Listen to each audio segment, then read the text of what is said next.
Righty, I think we can get going.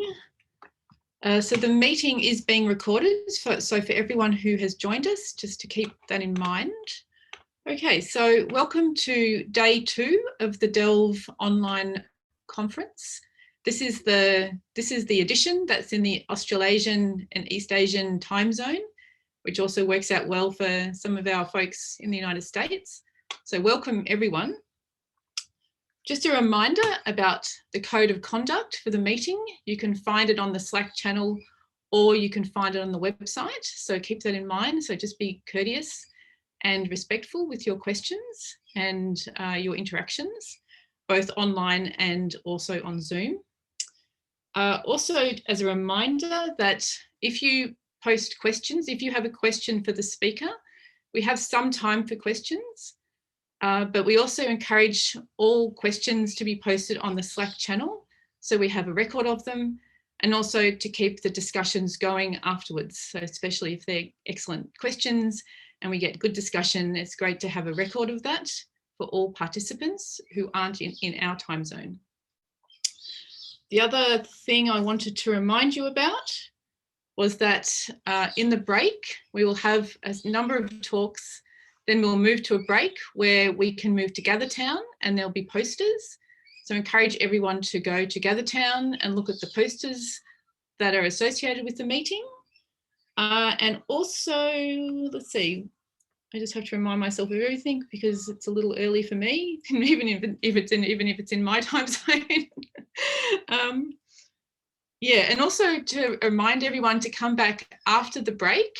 After the second break, because we will have a discussion, which I'll be hosting about, I guess, what theorists and observers need from each other, essentially. So this would be an interesting discussion. If you're a theorist, think about what you would like from an observer and vice versa. So that'll be 1:15 p.m. in the Australian Eastern Standard Time Zone or 3:15 UTC. Okay, I think that's most of the announcements. For speakers, I will be giving you a 2-minute warning before the end of your talk, so keep this in mind. I can also give you a 5-minute warning as well. Just let me know what you prefer. If anyone is unsure of their internet connection, you can put your talk on Dropbox and one of our local people can host it for you. So just let us know in advance if that's what you'd like us to do. I also would like everyone to host hopefully everyone's familiar now enough with Zoom, we've been using it long enough, but just please mute your microphone during talks, just so we can hear what the speaker has to say. Okay, I think they're the main things that I'd like to say. Okay, I have all my speakers. Right, so I think we may as well start with our first talk. So we're starting with a invited talk by Meridith Joyce from the ANU, who's going to be talking to us about the devils in the details, using stellar tracks and isochrones in the right way. So please go ahead, Meridith.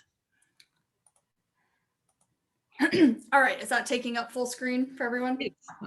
That looks great. Awesome. All right, you already said my title, so let's just go into it. Okay, so the kind of research that I do involves the use of 4 different types of stellar models. And we use these to understand the physics of stars and to design the best possible theoretical description of their behavior. So I'll do a brief overview of these. The first is stellar evolutionary tracks, which of course shows the evolution of stars born at a given mass over time. And typically these are presented in terms of an HR diagram analog showing their evolution in effective temperature and luminosity. So shown here is an evolutionary track for what I would call a lower intermediate mass star evolved with Mesa. The next is stellar profiles, which are structural maps of the physical quantities inside of a star. So if you were to take a snapshot at a certain time and look at the evolution of state variables as a function of mass or radial coordinate, these give you portraits of the structure of the star. And at every time step in an evolutionary calculation, we generate a stellar profile to accompany that. Isochrones, which are not the same as stellar tracks, but are interpolated grids of stellar tracks, which can allow us to get a snapshot of the evolution of a stellar population at certain time, where the components of that population were all born with a range of masses. And just as a quick review, how we generate isochrones is by creating stellar tracks born at a range of masses, interpolating over what is often called equal evolutionary points, or at least in the missed isochrones is referred to as equal evolutionary points, and then generating the fitted isochrone over top of those constituent tracks, and then adjusting that to fit, for example, a globular cluster or a very well-constrained single star somewhere in the turn-off region. And the last being synthetic seismology or astroseismology, which is very much the same as the kind of seismology you would do on the Earth, but in looking at the pulsational variations that we can observe directly from stars due to either their brightness variations or their variations in radial velocity. And this is a tool that I've had a lot of fun recently applying to some very non-standard cases. And I noticed that there's a lot of other talks during this workshop on Betelgeuse, and I did some work applying actually astroseismology to Betelgeuse, and I would be very thrilled to discuss that with the other speakers here. And what I'm showing in this diagram here is what we call an Echelle diagram, which basically allows us to compare synthetic portraits of frequency variations to the ones that we can actually extract from a star's light curve or from its radial velocity variations. And how I do this is with a set of sophisticated tools and a team of really awesome theoreticians and computer scientists. So I'm a member of the MESA developers team. So this is the Modules for Experiments in Stellar Astrophysics, which is a completely open source stellar structure and evolution code. And I also work closely with a lot of the tools with which that integrates, one of which is the Gyre Stellar Oscillation Code, a module of my own design, and also to which Shazreen Mohammed contributed. And I know that she's in this workshop as well. And then previously some work with the Dartmouth Stellar Structure and Evolution program. And I should probably include the Monash code as well, since I'm collaborating with a lot of people using that at the moment. So why should you care about stellar modeling? If you don't already, I know I don't need to convince Amanda, but perhaps some other people. Even if you're not a modeler, your work likely relies on results from stellar models in some way. So for theorists, you should care about this because predictions from population synthesis codes, from SED fitting codes, from 3D simulations that use evolutionary results as initial conditions, and all kinds of 1D stellar models themselves, these are directly tied to the accuracy of the stellar tracks that underlie those calculations. And of course, if there are any inconsistencies or errors in the stellar tracks, then those will propagate forward into all of the other results that you obtain from these tools. And of course, for observers in this incredible era of these large scale surveys that are observing millions or billions of targets, the goal is to estimate non-observables, specifically mass and age, for huge numbers of stars. And stellar models, stellar tracks, are how we obtain those non-observables, and they are the most frequent means of obtaining those non-observables. And so to make full and efficient use of this unprecedented volume of data and the accuracy of these data, our stellar models need to be improving at pace. They need to be as reliable as the data that we're actually receiving.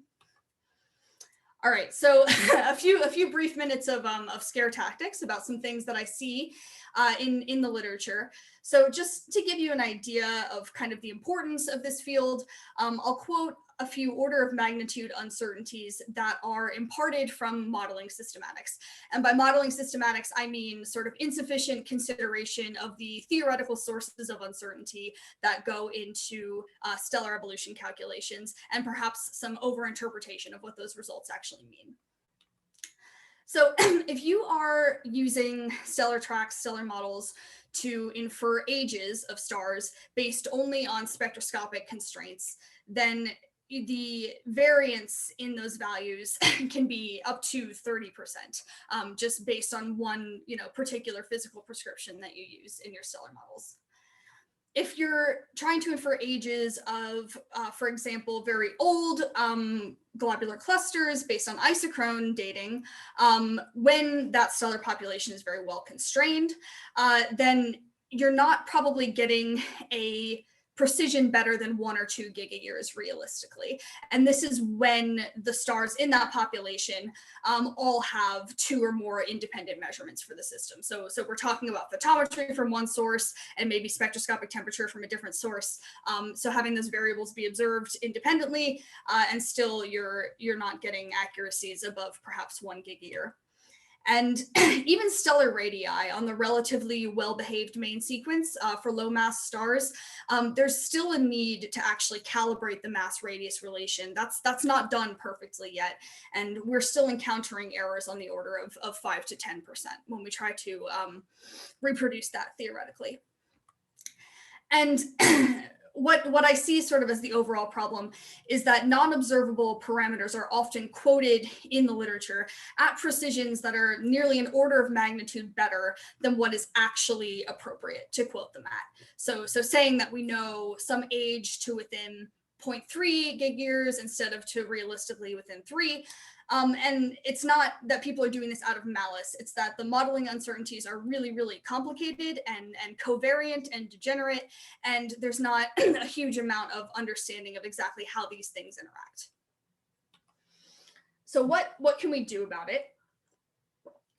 I do want to bring some good news, which is that many sources of modeling uncertainty can actually be mitigated or at least correctly incorporated into quoted errors with a few exercises that I think are reasonable for even observers to undertake with these calculations.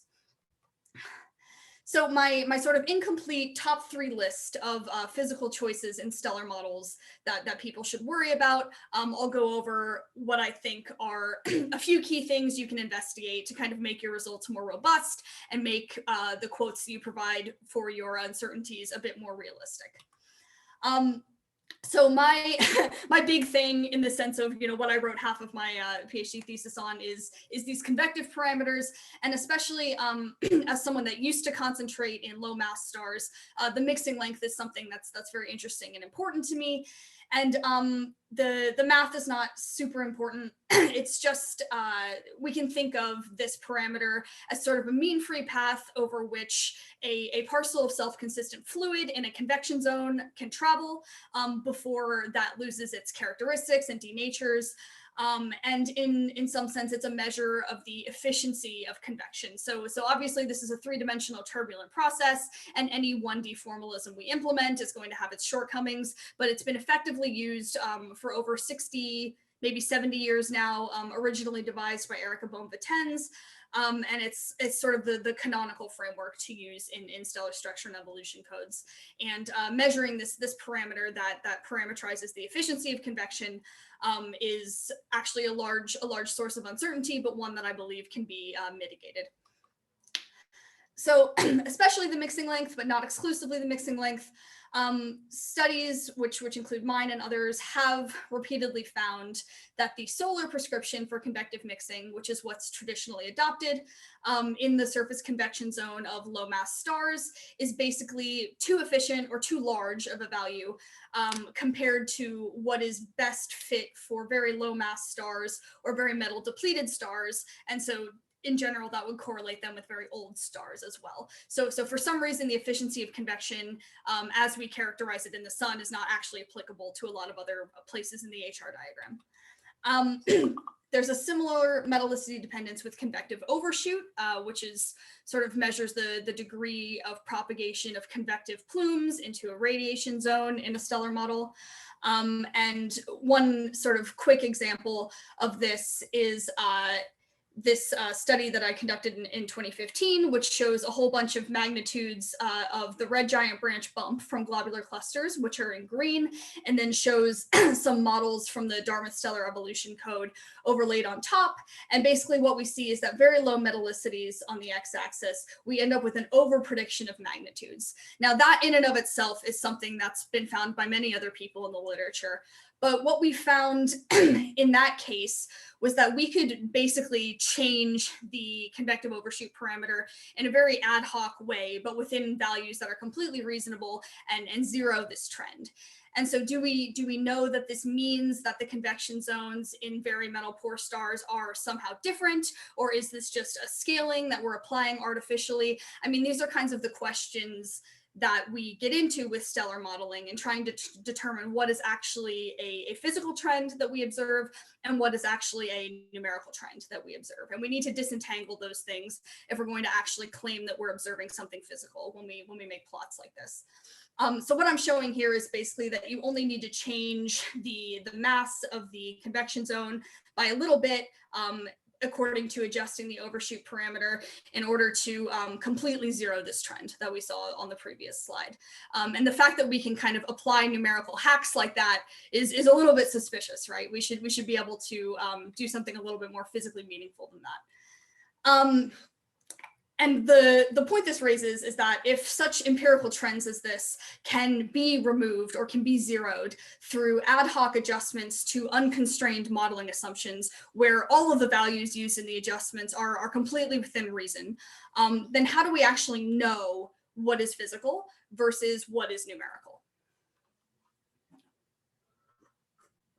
I'll pause dramatically on that slide. Okay. Another threat with a more updated code, this is Mesa now, something I would call insidious and overlooked and certainly not considered enough is this idea of resolution dependent results. So when I talk about resolution, I'm typically referring to two different quantities. One is the resolution of what we call the mesh, which are the structural points inside of the stellar profile or the stellar model. So when we model these radially concentric shells that extend from a point to the surface in a star, how frequently do we actually calculate the state variables within the radius of the star? And we would call that the mesh resolution. And then there's also the time step resolution, which is, how frequently in time do we compute one of these models and then look at the surface evolution of the state variables. What I'm showing here with the labels are very small, I apologize, are a few stellar tracks for a 5 solar mass model evolved to the end of the main sequence with Mesa. And upon looking at these, it may not even be easy to see that there are subtle differences in the tracks shown here. I mean, there's a little tiny bit of deviation maybe in the converging regions right before hydrogen burn is ignited, but the tracks look really close. So you may want to ask, are variations of this degree really concerning? And in this case, I should emphasize what I'm varying is just these resolutions that I'm talking about. I'm varying the structural resolution, the mesh, and the time step resolution. But it kind of doesn't look like there's too much of a problem, right? If you just look only at this. But it really depends on what you are claiming as physical. So maybe this variation in luminosity doesn't matter too much. So if we look up here, I've just kind of zoomed into the curves and see that we're getting maybe, an 0.1% variation when I change some of these parameters.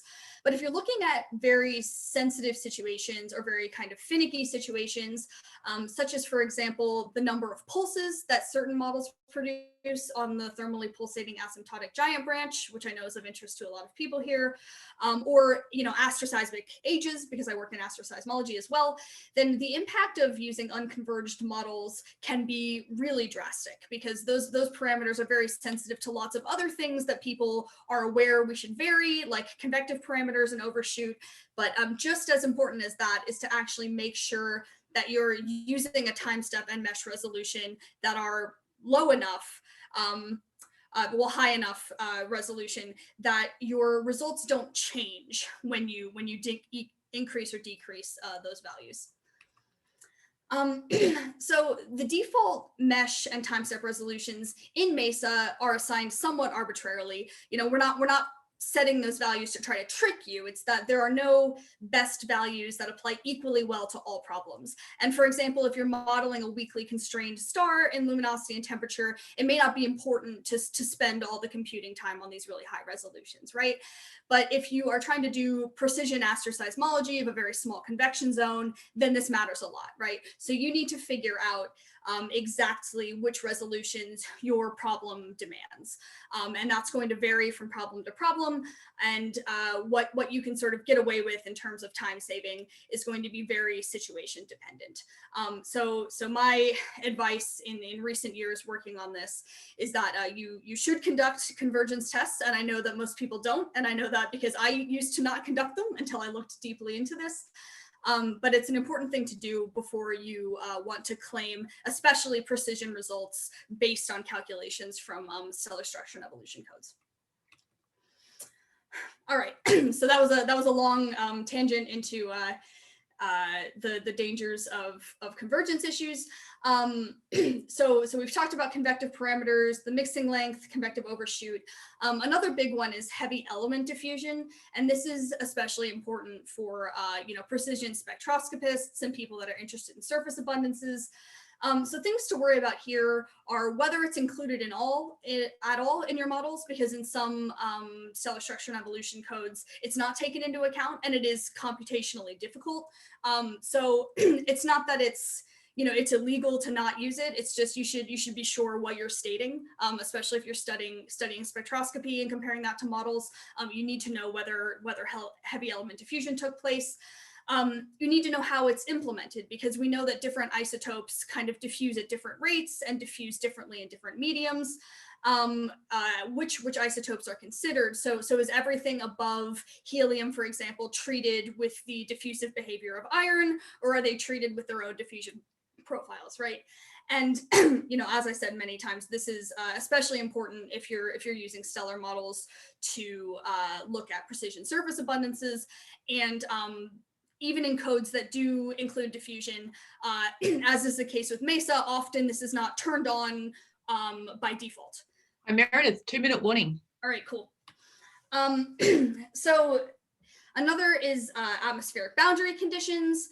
So you need to know whether your model is using some kind of empirically calibrated atmosphere from 3D simulations, or are you relying on an Eddington T-tau relation? And in the former case, which solar abundances are you using? Which opacities are they based on, et cetera, et cetera. And to make matters worse, of course, all of these different energy transport mechanisms and boundary conditions are interconnected in degenerate ways.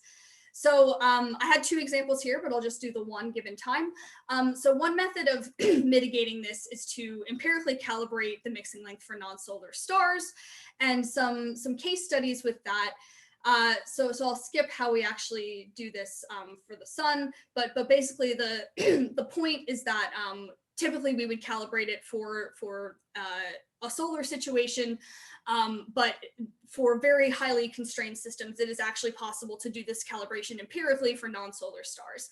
And this gives rise to 2 separate science questions, one of which is, how does this parameter actually vary among stars with different global properties? And then how might it actually change within a single star's evolution? And remember, we're talking about the efficiency of convection here. And the question I'm more interested in is how does this vary among stars with different global properties?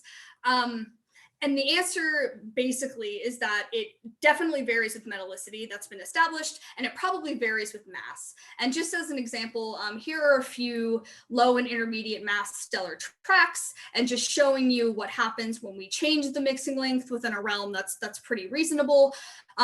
Basically, the main effect is on temperature for a lot of these models. So we're decreasing the width of the Hertzsprung gap, and we're actually shifting the temperature quite a lot. A recent and relevant example is when I was looking at this for Betelgeuse, which is not a low mass star, but is probably more interesting to some people here. So Emily Levesque and Phil Massey, and I think Emily's in this workshop as well, they quote this really awesome spectroscopic temperature for Betelgeuse, which is the region in pink bars. But if we actually change the mixing length to within what I would call reasonable theoretical bounds, we can move a track by almost 10 times that much, just from the theoretical uncertainties. So while the observational precision of this is amazing, when you're actually modeling this kind of star, it's important to remember that you need to take into account the theoretical uncertainties as well as the observational uncertainties. And I have a few other examples of this, but I'll skip ahead.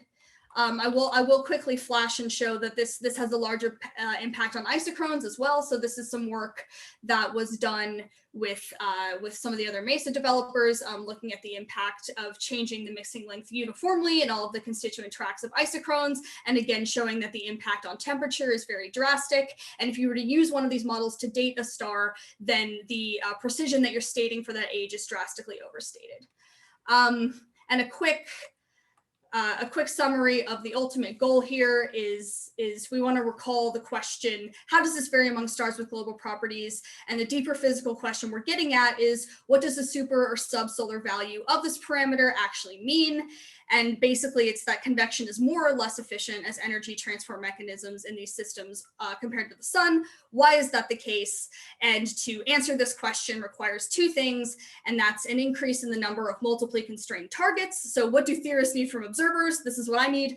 And of course, much more careful modeling, and that would be applying stellar tracks and isochrones, what I would call the right way or a better way.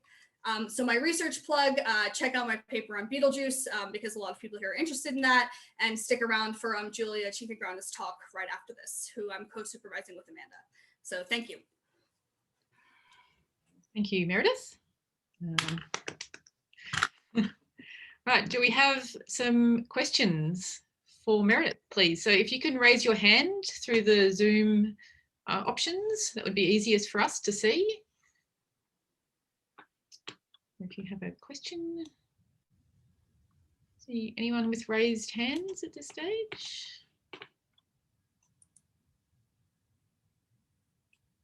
Right, no questions. Yeah, so maybe Meredith, you can talk. So one of the other highlights you talked about was the thermally pulsing star Ursa Minoris. What was the main takeaway from that study, since there's a lot of AG? Yeah, so that wasn't in this talk, but that's one of the situations where we found that there was a really high degree of sensitivity to the magnitude of computed thermal pulses, and also the number of thermal pulses in calculations. And so this was, highly sensitive to the wind scheme that we chose to implement in MESA, and also very sensitive to the convective boundary prescription that we used in MESA. And in that case, something I was less aware of was these kinds of convergence studies, and I would be interested to revisit that and see if these have a similar impact on, pulse prediction numbers as some of the other quantities that we knew to vary at the time. Okay, thank you. Do you have any other questions? Any questions? Meredith, it's too early, not enough people. It's like a fifth of the poll of yesterday, which is because of the time, I think. I think it's, yeah, just a time zone thing. Well, I think then, Meredith, that's we can let you go. We don't have any more questions, so thank you. So thank you for your talk. We are actually a little ahead of schedule, so I could have given you a couple more minutes, but anyway, we're trying to.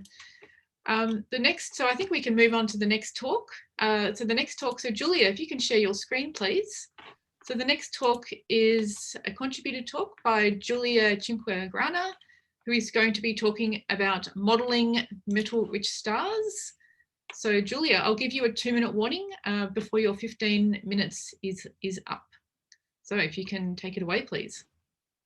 Sounds good. All right, so good morning, everyone. My name is Giulia Cinquegrana. I'm a first-year PhD student. I just started in September of last year at Monash. I'm working with Amanda Karakis and Alexander Hager at Monash, and Lisa Cooley and Meredith, who we just heard from at ANU. So the focus of my PhD project is to study the most metal-rich stars in the universe. So what I'm really interested in is how the physics of these really metal-rich stars alters the chemical contributions they then make to the interstellar medium. So I'm looking mostly at the low and intermediate mass range, and then the border of the intermediate to massive star range. The way we can study this is by looking at theoretical models of the last phase of evolution for these guys, so the AGB and the super AGB, where we can really focus in on the changes in their chemical contributions as a function of metallicity. So to go back a little bit, what do I mean by the most metal rich? Well, classically, metal rich has been ascribed to stars with solar metallicities. We then gave supermetal rich to metallicities a bit greater than solar, usually around Zs of 0.03. Our yields are the first to extend to metallicities beyond Z values of 0.04, which we roughly dub as the most metal rich. So just define what I mean when I say yields. When we generate yields, we're measuring the composition and quantity of the mass that is expelled from stars and returned to the surrounding interstellar medium. So for low and intermediate mass stars, this is via strong stellar winds that erode their envelopes, and for massive stars also by supernovae. So this allows us to track what metals are coming from which kinds of stars and events. So what's the point of studying the most metal rich stars? For starters, we simply know that stars with metallicities greater than solar exist. For example, the metal rich bulges of spiral galaxies, such as the Milky Way, and giant ellipticals such as M49. However, these stars are completely left out of galactic chemical evolution simulations. All their yields are extrapolated from solar. So as I said, our yields that we're about to publish are the first to extend beyond metallicities of 0.04. So apart from just bridging the missing metallicity gap, one of the questions we're asking is there a metallicity threshold for which single stars stop contributing primary isotope nucleosynthesis to the interstellar medium? So as a reminder, primary nucleosynthesis is the production of nuclei from primordial hydrogen. So for the case of primary nitrogen, we have hydrogen through helium burning, and then we can have hydrogen burning on that fresh carbon. Whereas for secondary nitrogen production, we can just do hydrogen burning on carbon that is already present in the initial gas, so from a previous generation. Why do we care about this? Well, primary production is going to increase the global metallicity of the stellar gas, whereas secondary is just going to rearrange the ingredients. Okay, so first up, I've been working with metal-rich, low and intermediate mass asymptotic giant branch stars. So this is the last phase of evolution for low and intermediate mass stars, where there are two phases to the AGB, the early AGB and the thermally pulsing AGB. The thermally pulsing phase is really the best place to look for variances in nucleosynthetic patterns, so that's where we focus. So thermally pulsing stars, as a reminder, have a degenerate carbon-oxygen core with two intermittent hydrogen and helium burning shells. But what we're really interested in here is what's going on with the nucleosynthesis. So we've got hydrogen shell burning, helium shell burning. We can also have heavy element production in the region between the two shells, which is known as the intershell region, via the slow neutron capture process. So all of these processes happen inside the central region of the star. So the secret ingredient then is the mixing process known as the dredge-up.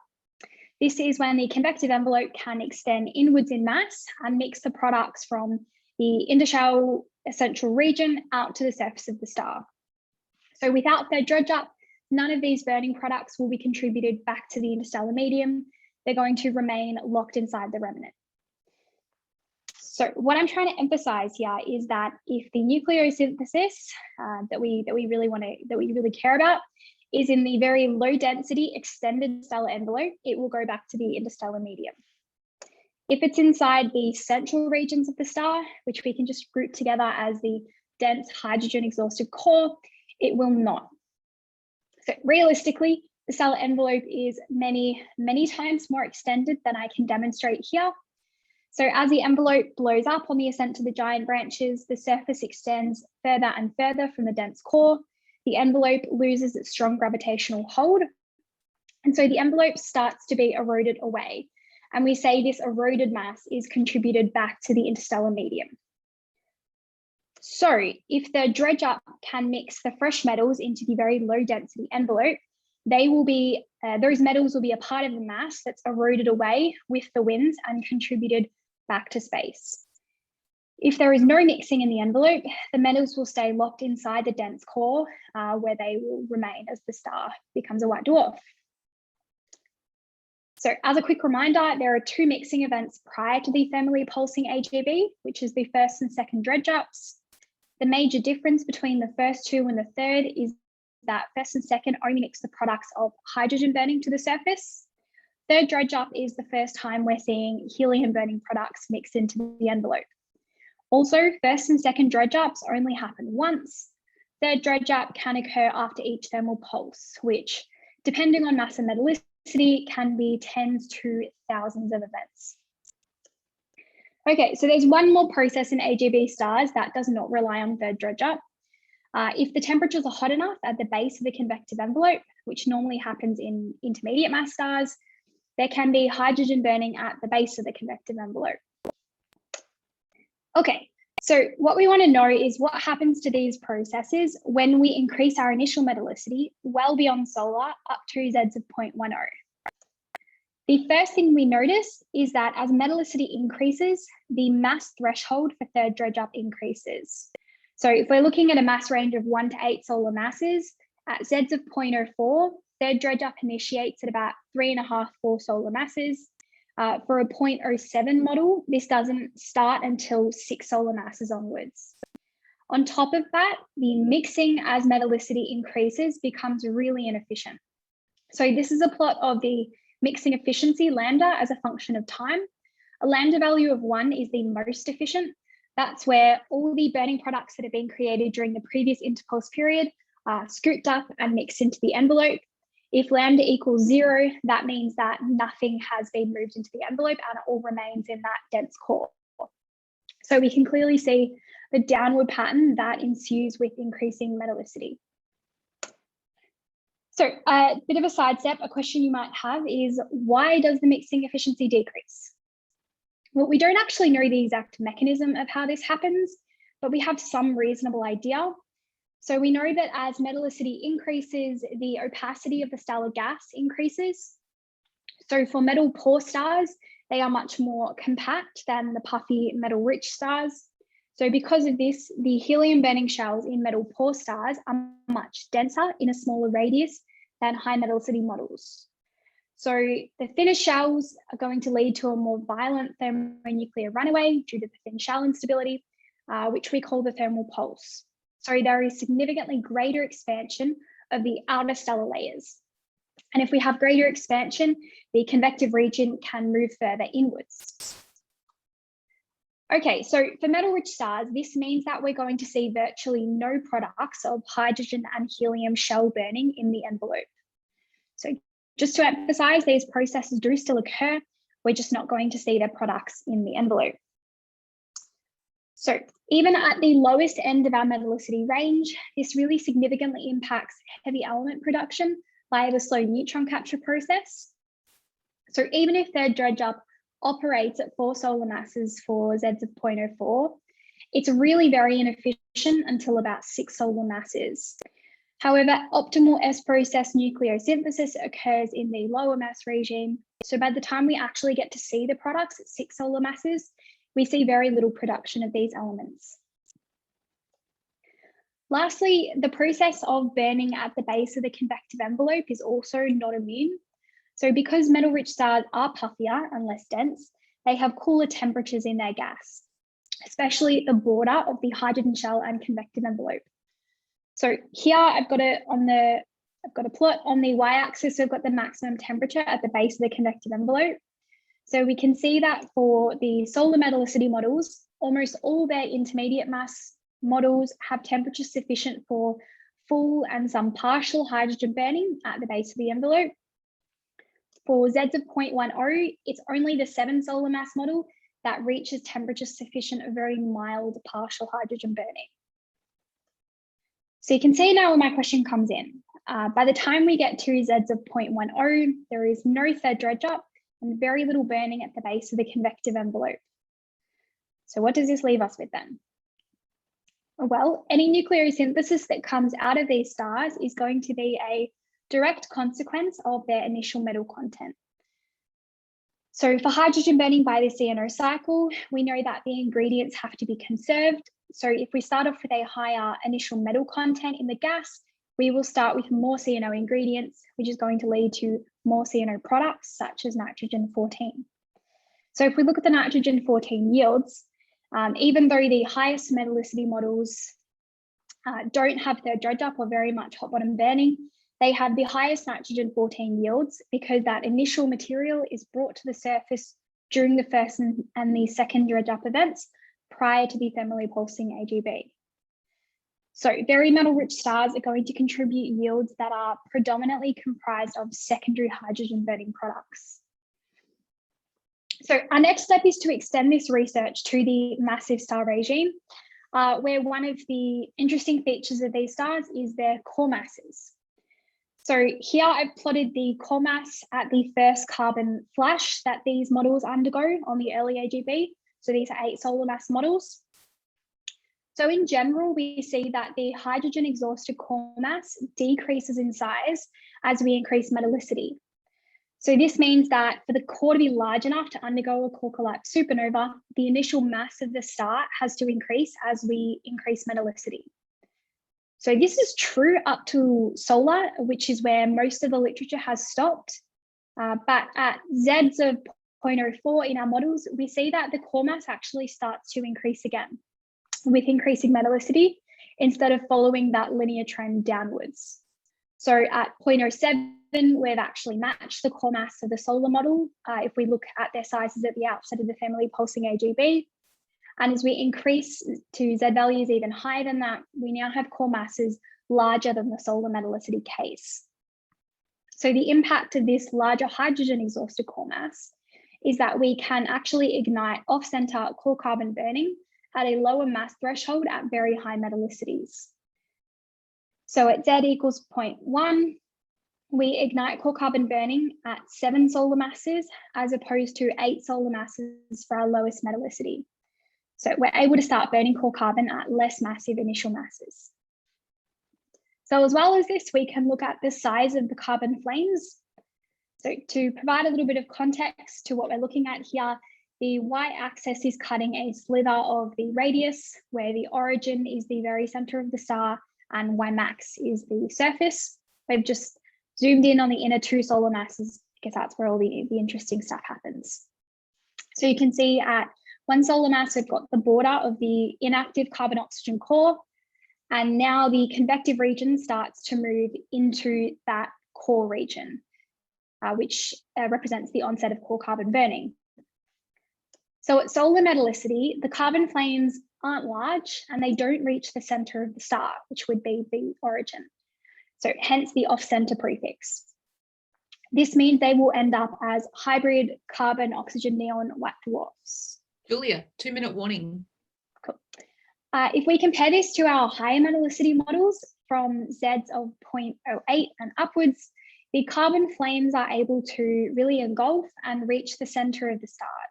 So they can become full super AGB stars with oxygen neon cores.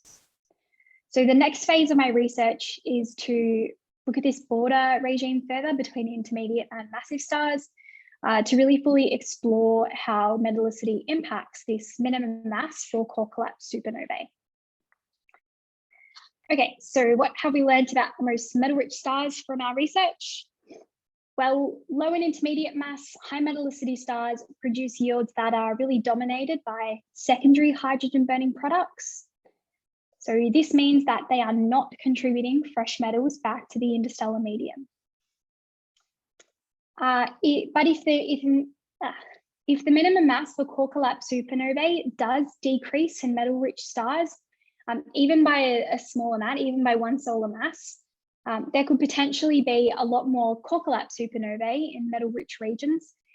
Given the initial mass function, there's a lot more 7 than solar mass stars, for example, which could potentially provide them with a way to contribute their metals back to the interstellar medium. Thank you. Great, thank you, Giulia. That was great talk. Do we have any questions for Giulia? You can raise your hand if you have a question.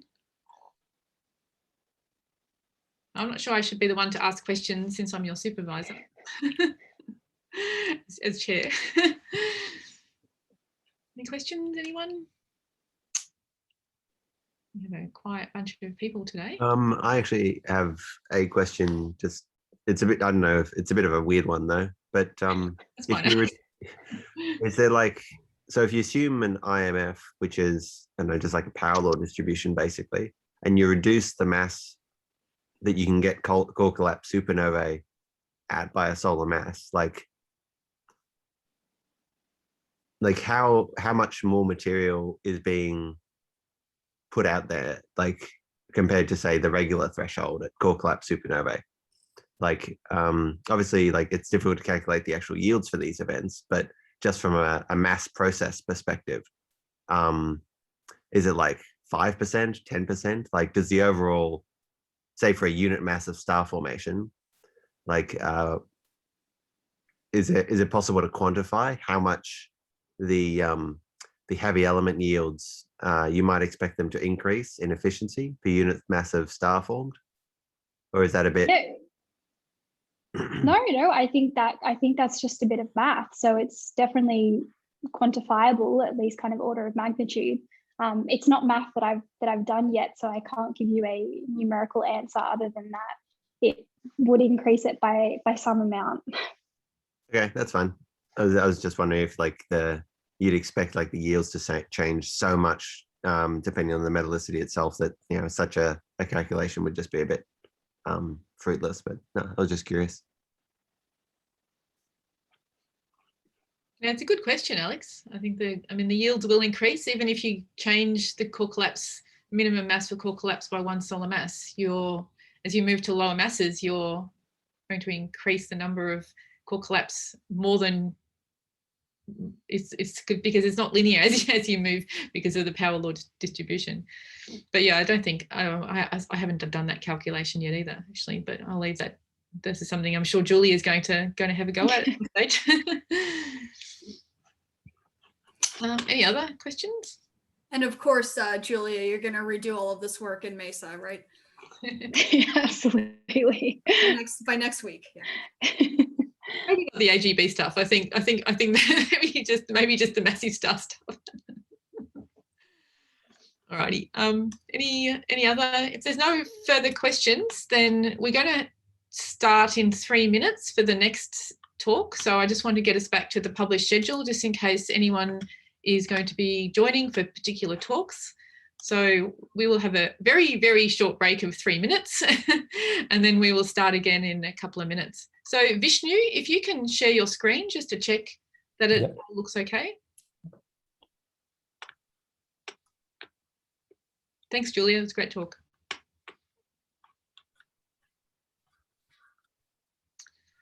Alrighty, that all looks good. Okay, so we'll just get going in a minute. Sure. Yeah, just let me know when. Yep, okay. And I'll give you Vishnu, I'll give you a 2-minute warning. So you have 15 minutes, and after about 13 minutes, I'll give you a 2-minute warning. Yeah, sounds good. Yeah, okay, cool. All right, so I'll just mute myself. We can just wait until wait a couple minutes.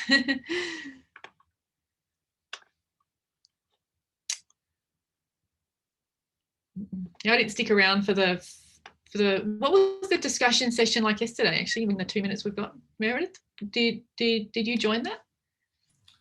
I was listening in the background, but I think the topic was not something I could contribute to, so I wasn't super active. Yeah, there was a fair bit of discourse on Slack, I think, on the day 1 channel. Okay, I'll go and check that out. Oh yeah, people were talking about wins and RLOF and things like that. Yeah. Binaries, a lot of binary discussion. Yeah, fair enough. Okay.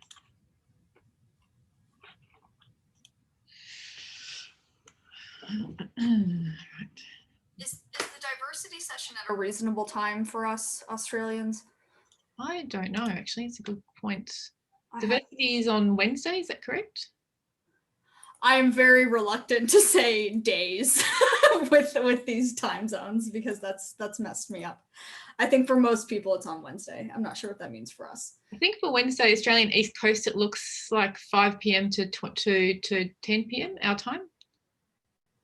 So if that's reasonable for you, that's reasonable for me. If depending on, it would be reasonable if I wasn't teaching how many hours on Thursday, but I'm probably not going to attend all of it since I'm going to be too busy to prepare for teaching. Yeah, I might try and listen to some talks. All right, I think we can, let's just give it another minute then, Vishnu, we can get going. Sure.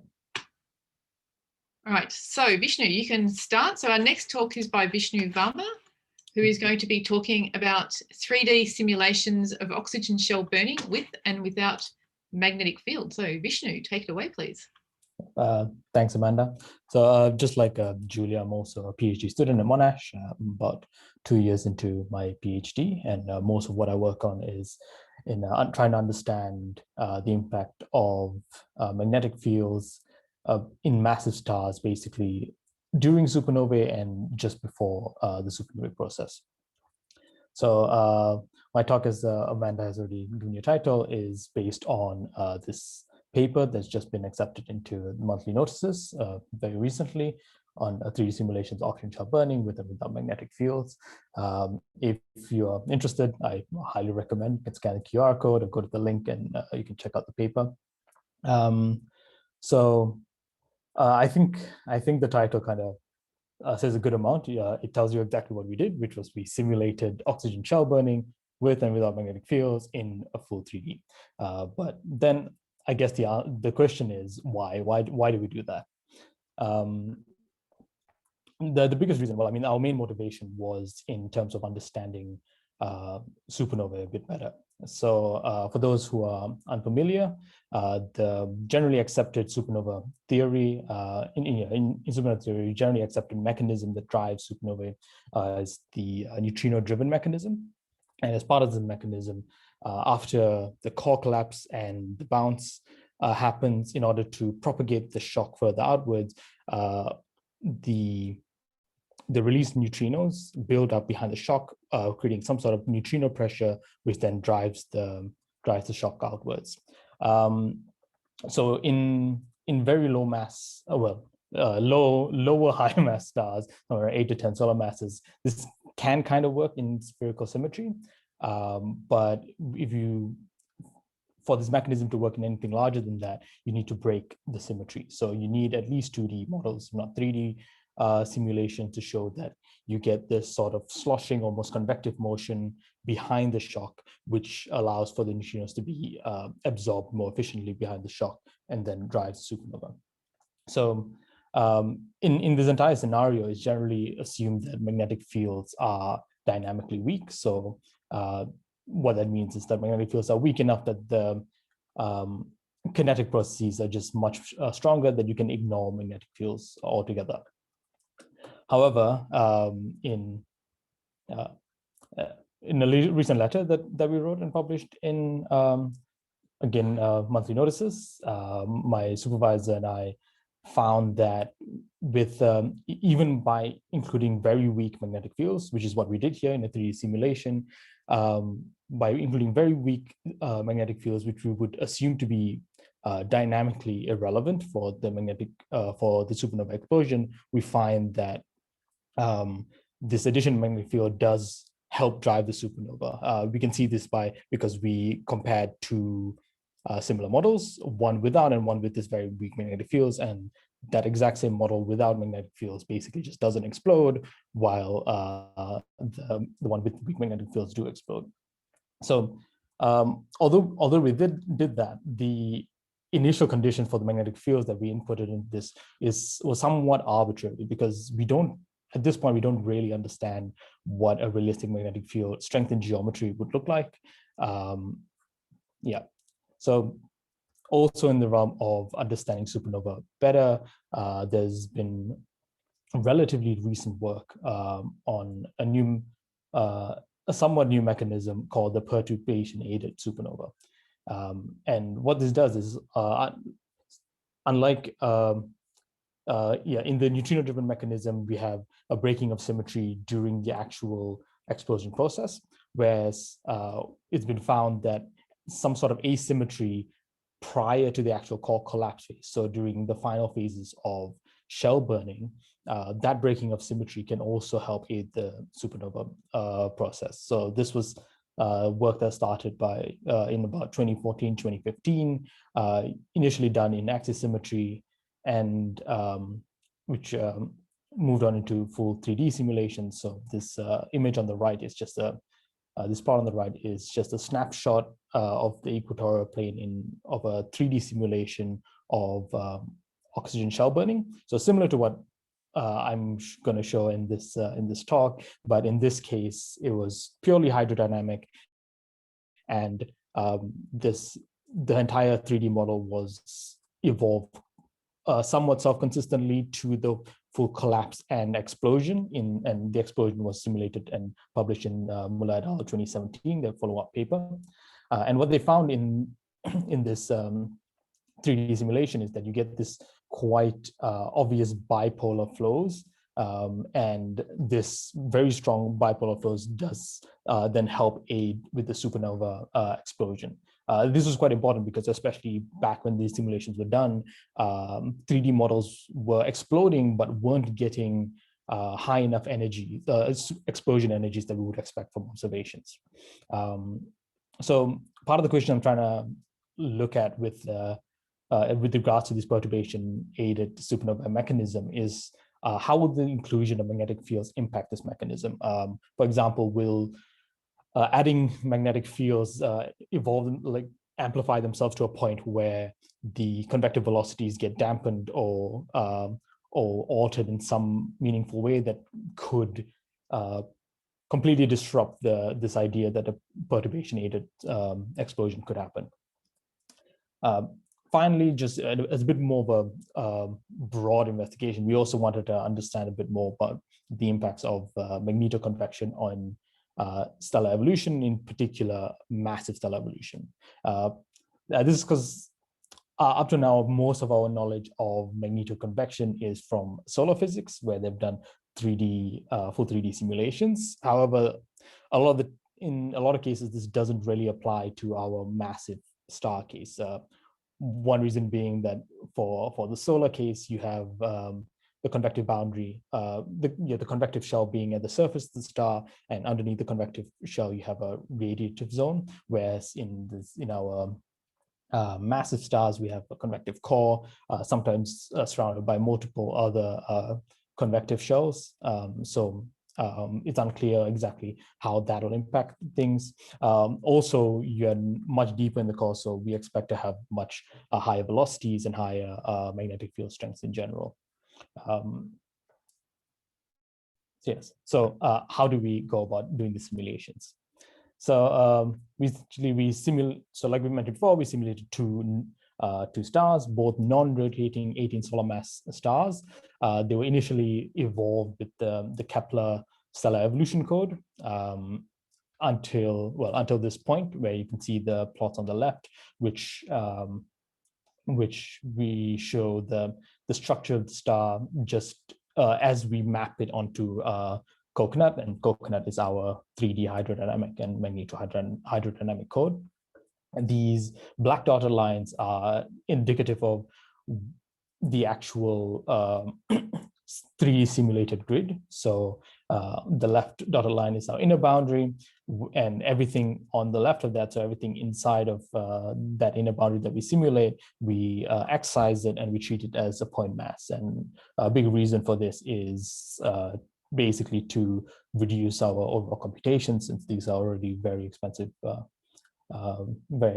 calculations to do. We then simulate this in a grid such that we have 400 radial grid spaces that are spaced which is an exponential grid. This means that these outer regions are quite low, are not well resolved. They're very low resolution, whereas these inner parts around two solar masses, where this mass range of two solar masses is quite well resolved. And the reason for that is because this region over here, which is this inner oxygen shell, that's our main point of interest. So aside from that, it's also has equally spaced in theta direction, which is from pole to pole, and then in phi or around the equator, we have 256 grid points. Like I said, one model is, I might have mentioned, one out of the two models, one is completely hydrodynamic as a sort of a base case to compare to, and the other model is magnetic, where we input 10 to the 7 Gauss of a homogeneous magnetic field, which is somewhat arbitrary, but because we don't really know, again, we don't know what the geometry should be like. So what we did was we chose magnetic field strength that was relatively low and homogeneous to just allow the magnetic field to evolve and convect and basically amplify itself and hopefully form some sort of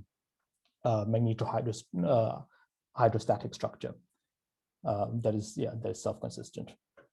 So what do we find? So the first thing that we look at is the magnetic field evolution, and particularly the magnetic field evolution as a function of time. So this is showing so I think for now this solid line is the interesting one, which is the average magnetic field strength, specifically when average magnetic field strength in that oxygen shell that I pointed out before. And what we see is that in this log scaling, we get very fast exponential growth of magnetic field strength. And then by the end of our simulation, around 700 seconds, we are sort of approaching some sort of field saturation. It might go up a little bit higher. We're able to run it a bit further, but I imagine it won't go past about 2 times 10 to the 10 Gauss, which is still relatively high, I think. Then, in order to look at what geometries of magnetic field structures we get, we took in this part at least, we took the radiomagnetic field as just a proxy of entire magnetic field strength, and we decomposed just the dipole components. So ignoring that first zone, which is basically due to numerical artifact because of our boundary conditions. Aside from that, you see that the actual dipole component is about an order of magnitude lower than the overall magnetic field strength. And I think that's quite interesting because especially when we do supernova explosions with magnetic fields, what is generally assumed as it's generally assumed that the geometry of the magnetic field is a dipole. And that's also interesting because that is possibly a wrong assumption, and also by doing that, it's been shown in recent simulations that the choice of magnetic field geometry can in fact impact the overall simulation.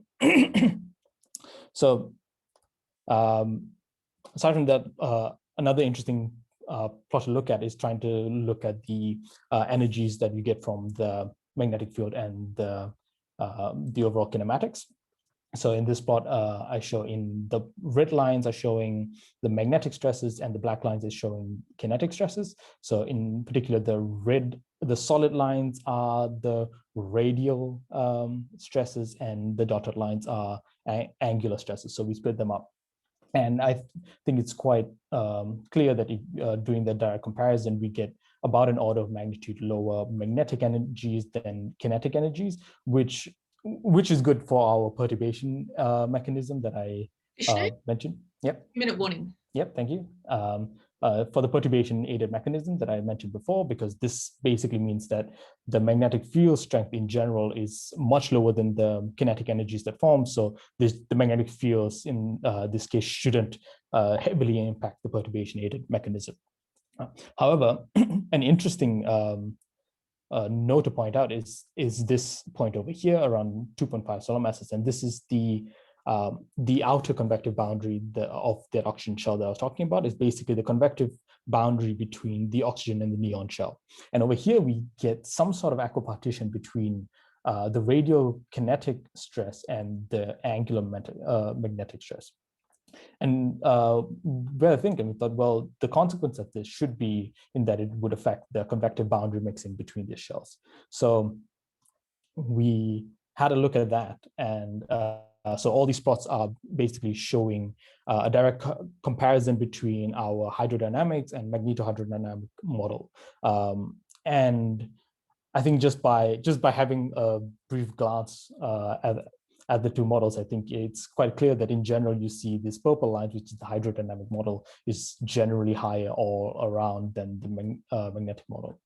And basically what's happening is that because of this slight equipartition of the magnetic field at this convective boundary, the magnetic field strength is very weakly suppressing mass entrainment into that inner oxygen shell. And the consequence of this is that you see that less mass gets entrained into the material, and so you have less, you get less oxygen shell mass in total for the magnetic case.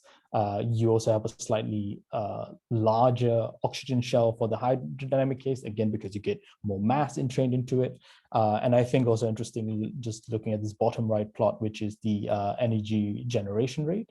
And basically because we start in the hydrodynamic case, you entrain much more low mass material, so you have more fuel to burn basically, and you get over time higher energy generation rates. So I guess key takeaways is that, well, magnetic fields, even below equipartition, can weakly suppress turbulent entrainment. And I think I won't be able to say, I won't say anything quantitatively about how much it's affecting, because like I said, based on our grid structure, the actual convective boundary that I was looking at over there is slightly under-resolved. But I still think that it gives quite an interesting qualitative assessment that magnetic fields can in fact have an impact on convective entrainment and convective shell mixing. Aside from that, in terms of magnetic field geometries, which is interesting for us, magnetic field strength tend to follow the pressure scale, and also the dipole contribution of the magnetic field is about an order of magnitude lower than the total field strength. That's it. Thank you. Great. Thank you, Vishnu. Great talk. So do we have some questions? Does anyone have a question for Vishnu? If you do, please raise your hand through the Zoom functions. Try and keep an eye on everyone's. So Vishnu, since I'm waiting for questions, I guess I was thinking about, you're talking about adding in magnetic fields and then you're modeling them. In terms of the origin of the magnetic fields, these are not progenitor fields, these are generated within the star during, so what are your thoughts about the origin of the magnetic fields? So, difficult. I don't know. I mean, I think for massive stars, there's always this two ideas with whether we have a fossil field that forms and or you have a field that's generated. I think so. In this case in particular, I think it's a non-rotating star. So for the non-rotating star, I think generally I would assume that, well, what you would need is a fossil field, and then but. From this, at least, it seems that at very least at the late stages of these massive stars, even if you have a relatively low, relatively small magnetic field strength or fossil field, I would expect that you will get to equipartition, because our simulation is only showing about 700 seconds of evolution, and just from this convective mixing, you're already getting exponential increase in exponential amplification of the magnetic field.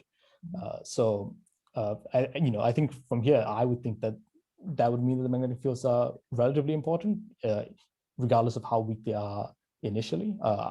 My expectation is that if it's rotating, it would be an even faster process as well, in terms of you get more of a dynamo effect, so you get a faster amplification. But I can't say anything for sure, but this is my thought. I guess you're not looking at the effect of metallicity at this stage. These are no. Yeah.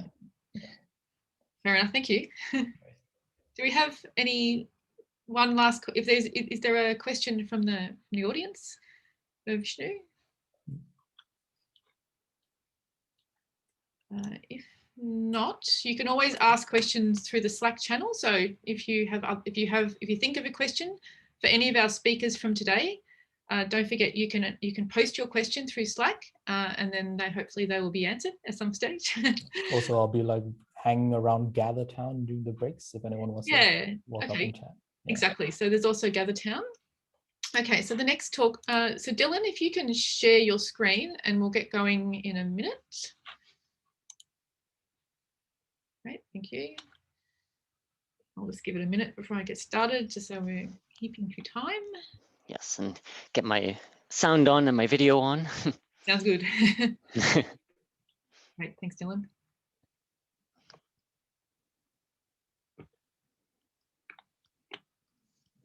So are you actually in Hawaii or are you in Leuven at this stage? No. At this point, I am now in Hawaii. This is my second week here. So just newly off the plane, but newly off the plane to very beautiful outdoors. So there are worse places to be, I agree.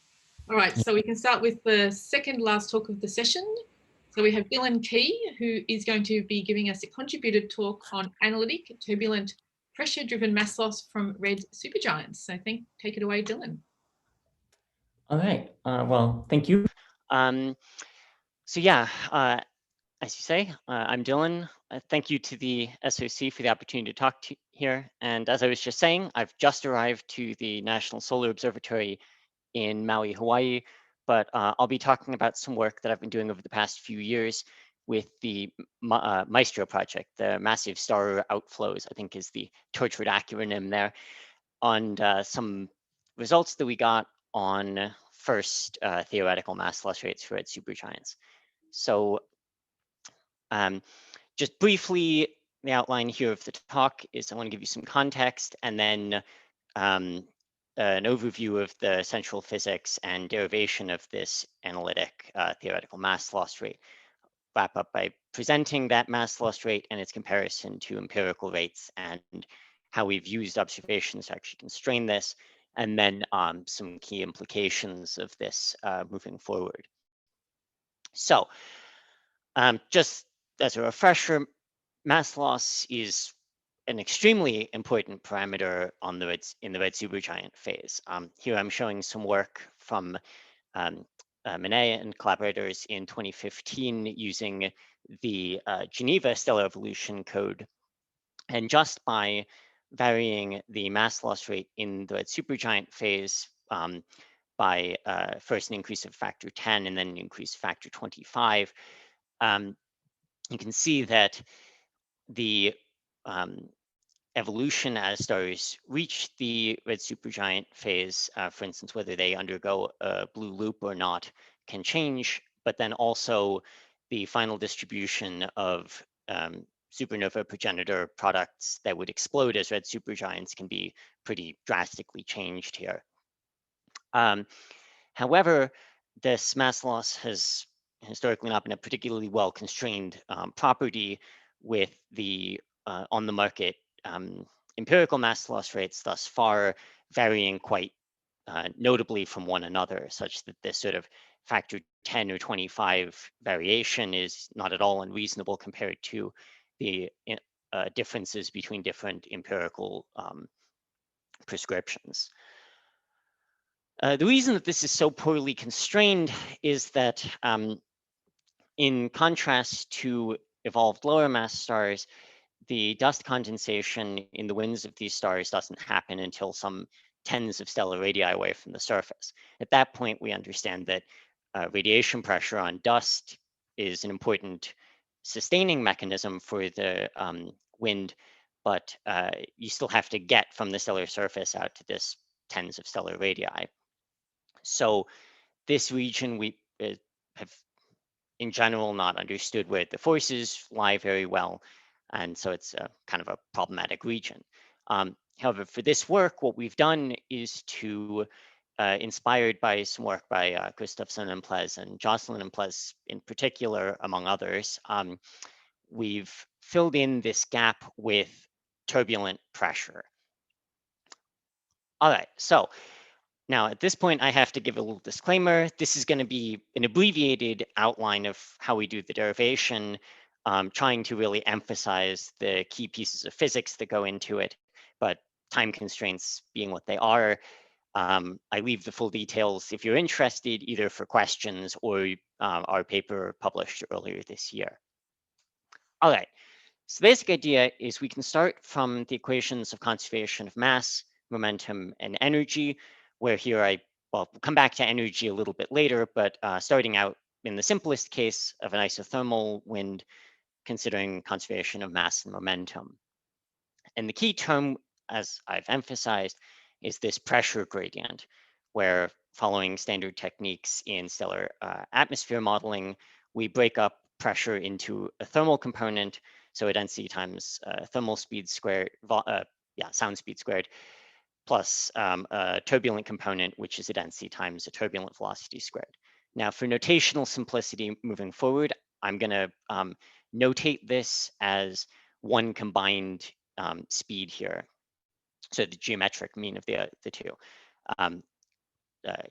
Root mean squared. So anyway, square root of the sum squared. That's what I mean, rather. Anyway, so just notation there, though. Okay, so with that sort of substitution, we can recast these equations into this sort of form. And here already you can see that we can turn this conservation of mass into a constraint on mass loss rate itself, where what we really need if we want to derive a mass loss rate is to know a density and a velocity at a radius. And at this point, if you've looked at derivations of solar wind, you'll note that we're really in a situation very much like the isothermal Parker wind. The equations are the same, just with this effective sound speed instead of this effective combined sound speed and turbulent speed rather than just the sound speed. So following the same sort of method, we take the simple point to do this computation, namely the critical point where we know the velocity to be the effective speed here, this effective sound speed plus turbulent speed. And then that gives us already velocity. We can solve the right-hand side of the equation for a radius. So it's quite like the Parker radius in the solar wind. So now already we've got a velocity and a radius, and we're down to really just needing a density. Now, a key point here is that because we're taking the stratification of the atmosphere up to some sort of relatively low velocity region, we can, to first order, neglect the advection and velocity terms and just solve sort of a quasi-hydrostatic equilibrium. In fact, actually, this is quite good because if you go back in, you can do the derivation if you want the density at this critical point. It is also analytic, but it turns out it's actually just hydrostatic equilibrium multiplied by e to the -1/2. So we're quite safe here. Anyway, this kicks our uncertainty down to one last parameter.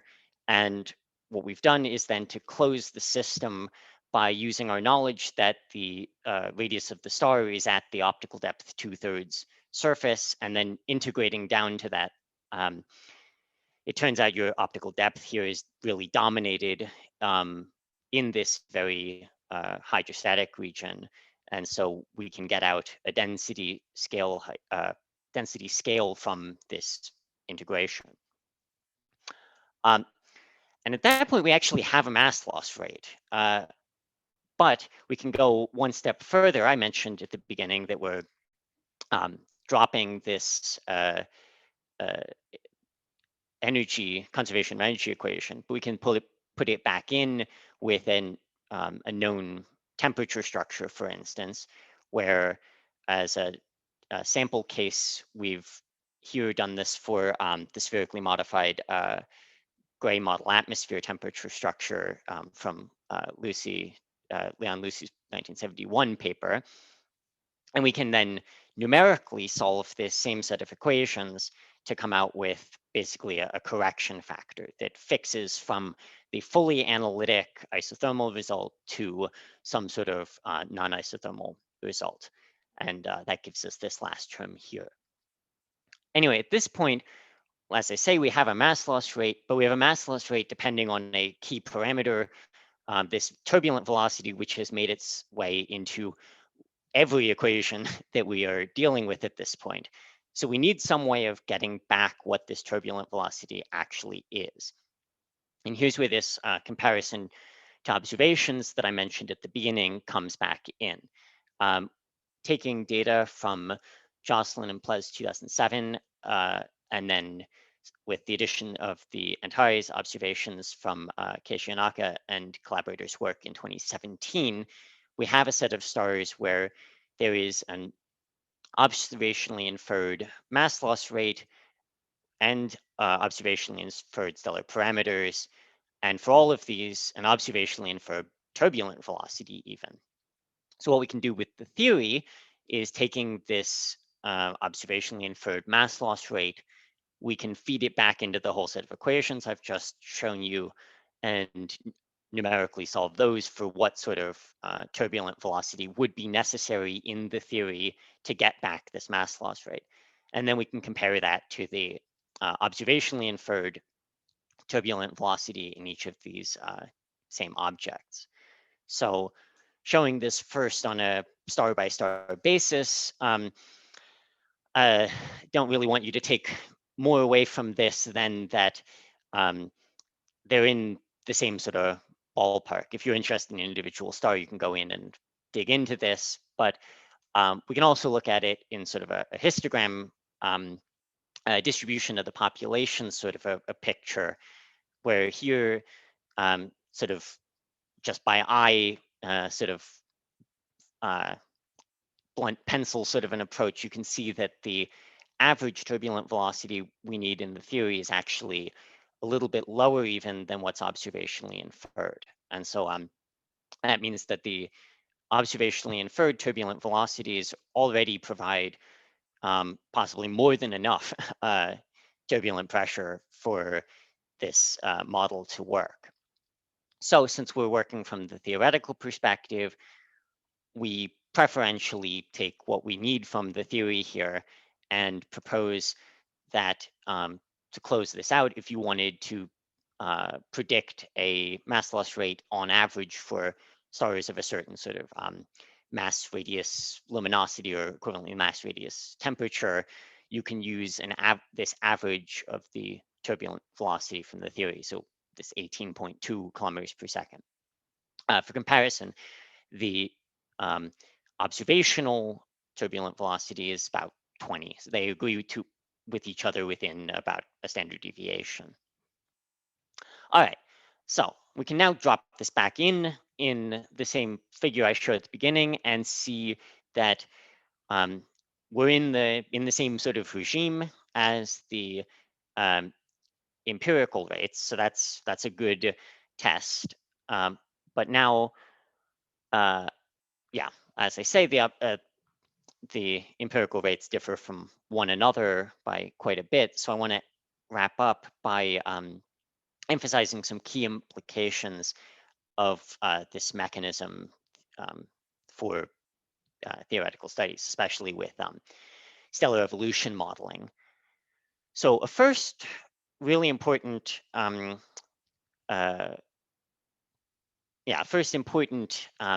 implication here, which I've glossed over a little bit, is that turbulent pressure-driven mass loss rate is actually metallicity independent, at least to first order, assuming that whatever process is seeding this sort of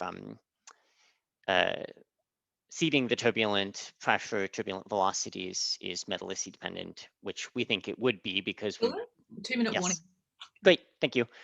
Since we think that this would be coming from seeded by surface convection, perhaps by hydrogen recombination, which would then be metallicity dependent.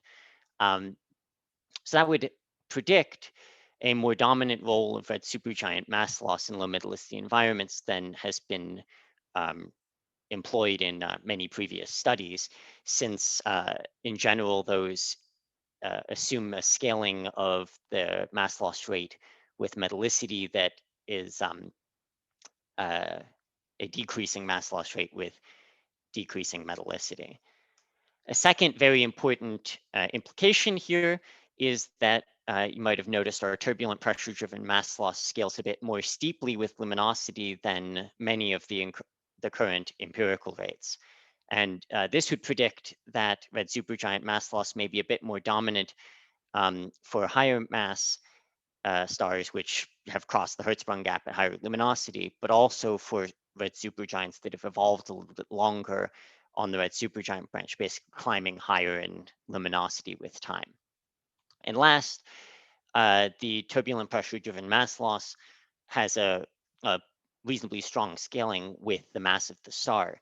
So this then implies that for a star evolving on the red supergiant branch, as it loses mass and its mass decreases, then the mass loss rate gets stronger, and you can get this sort of feedback process, perhaps, where in the end, these most evolved red supergiants, mass loss rate becomes a quite dominant process. And with that, I'll go ahead and wrap up, leave you with this slide, and take questions. Thank you. Thanks, Dylan. That was a great talk. We already have a question in the chat I can see. Graham, would you like to ask your question out loud, or are you happy for me to read it out? However you want to let me know.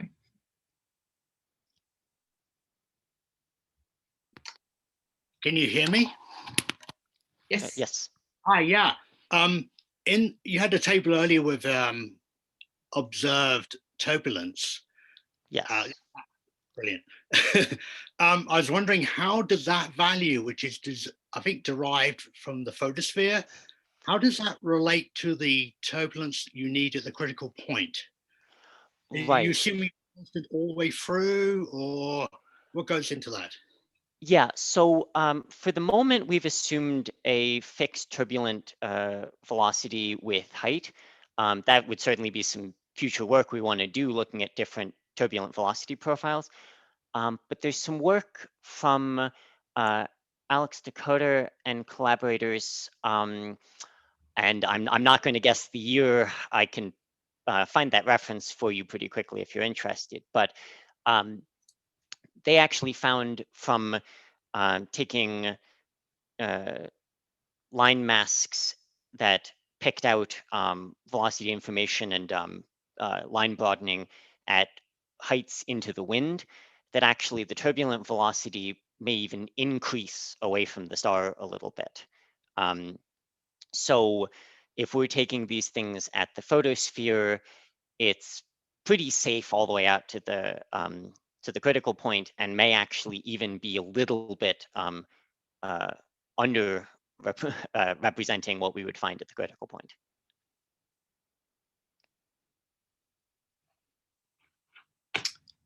Do we have any other questions for Dylan? Dylan, can you go to your conclusion slides again? Absolutely. There's something that caught my eye at the beginning, at the end. So you say that turbulent pressure-driven mass loss scales more steeply with luminosity. Yeah, a little bit. Here's the figure for that.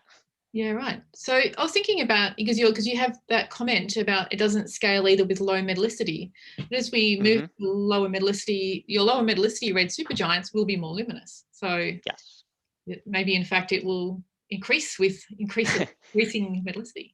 Yes, yeah. In fact, that very well could be. This is those comments at the end that I make are sort of all assuming you can take these parameters individually from each other. But of course, yeah, the mass radius luminosity relations are indeed, as you point out, metallicity dependent. And if you impose some sort of higher mass loss rate on the red supergiant branch, I think I can even show it a little bit if I flip really quickly, give everybody motion sickness here.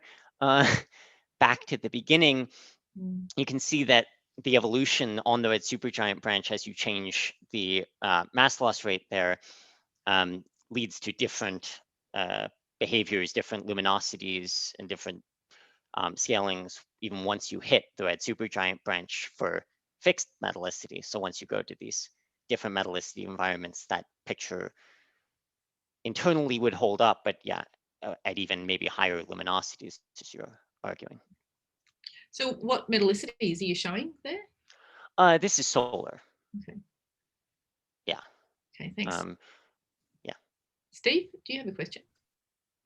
Yeah, having been one of the people trying to develop one of these empirical mass loss relations, I always figured that the disconnect between the theory and the observations is the assumptions of spherical symmetry or the dust properties or other degenerate properties. So do you see any way forward with this method to maybe constraining some of the other degeneracies?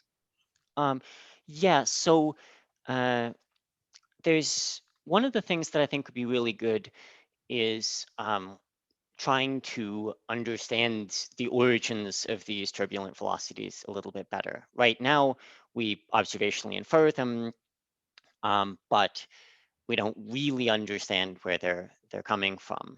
So that's one thing I think that needs to kind of come together here.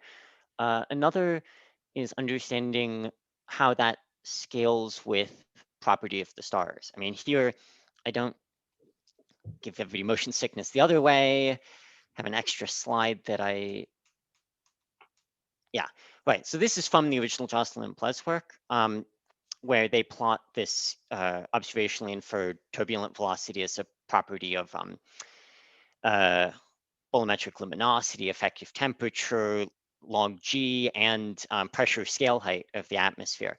And I mean, to my eyes, there's not a trend here in any of these, but all of these turbulent velocities, as they infer them, have error bars of about 2 kilometers a second on them. So understanding a little bit more precisely what those are, and if we can understand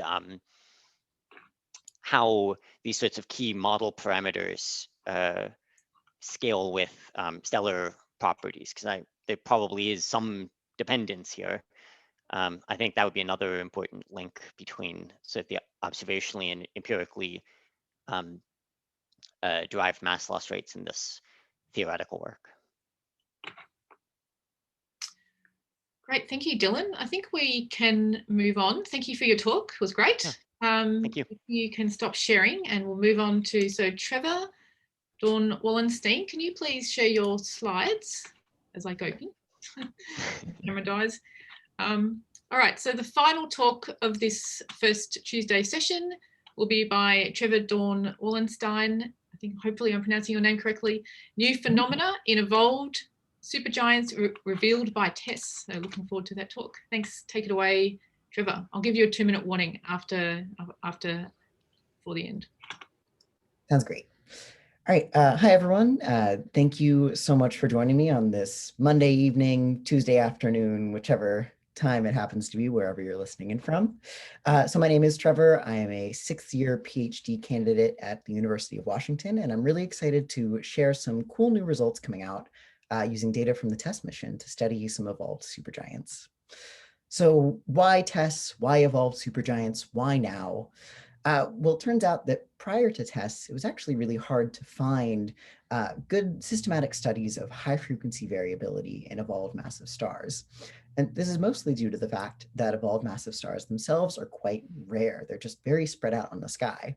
And so something like, say, Kepler, with its relatively small field of view, actually didn't observe any evolved massive stars in the field of view of its primary mission.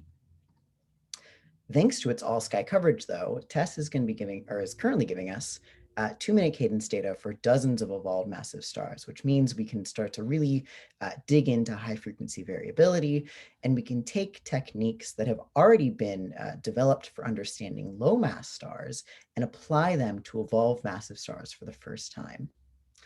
So before I get into it, I want to go over 2 important bits of context. The first is the red supergiant problem.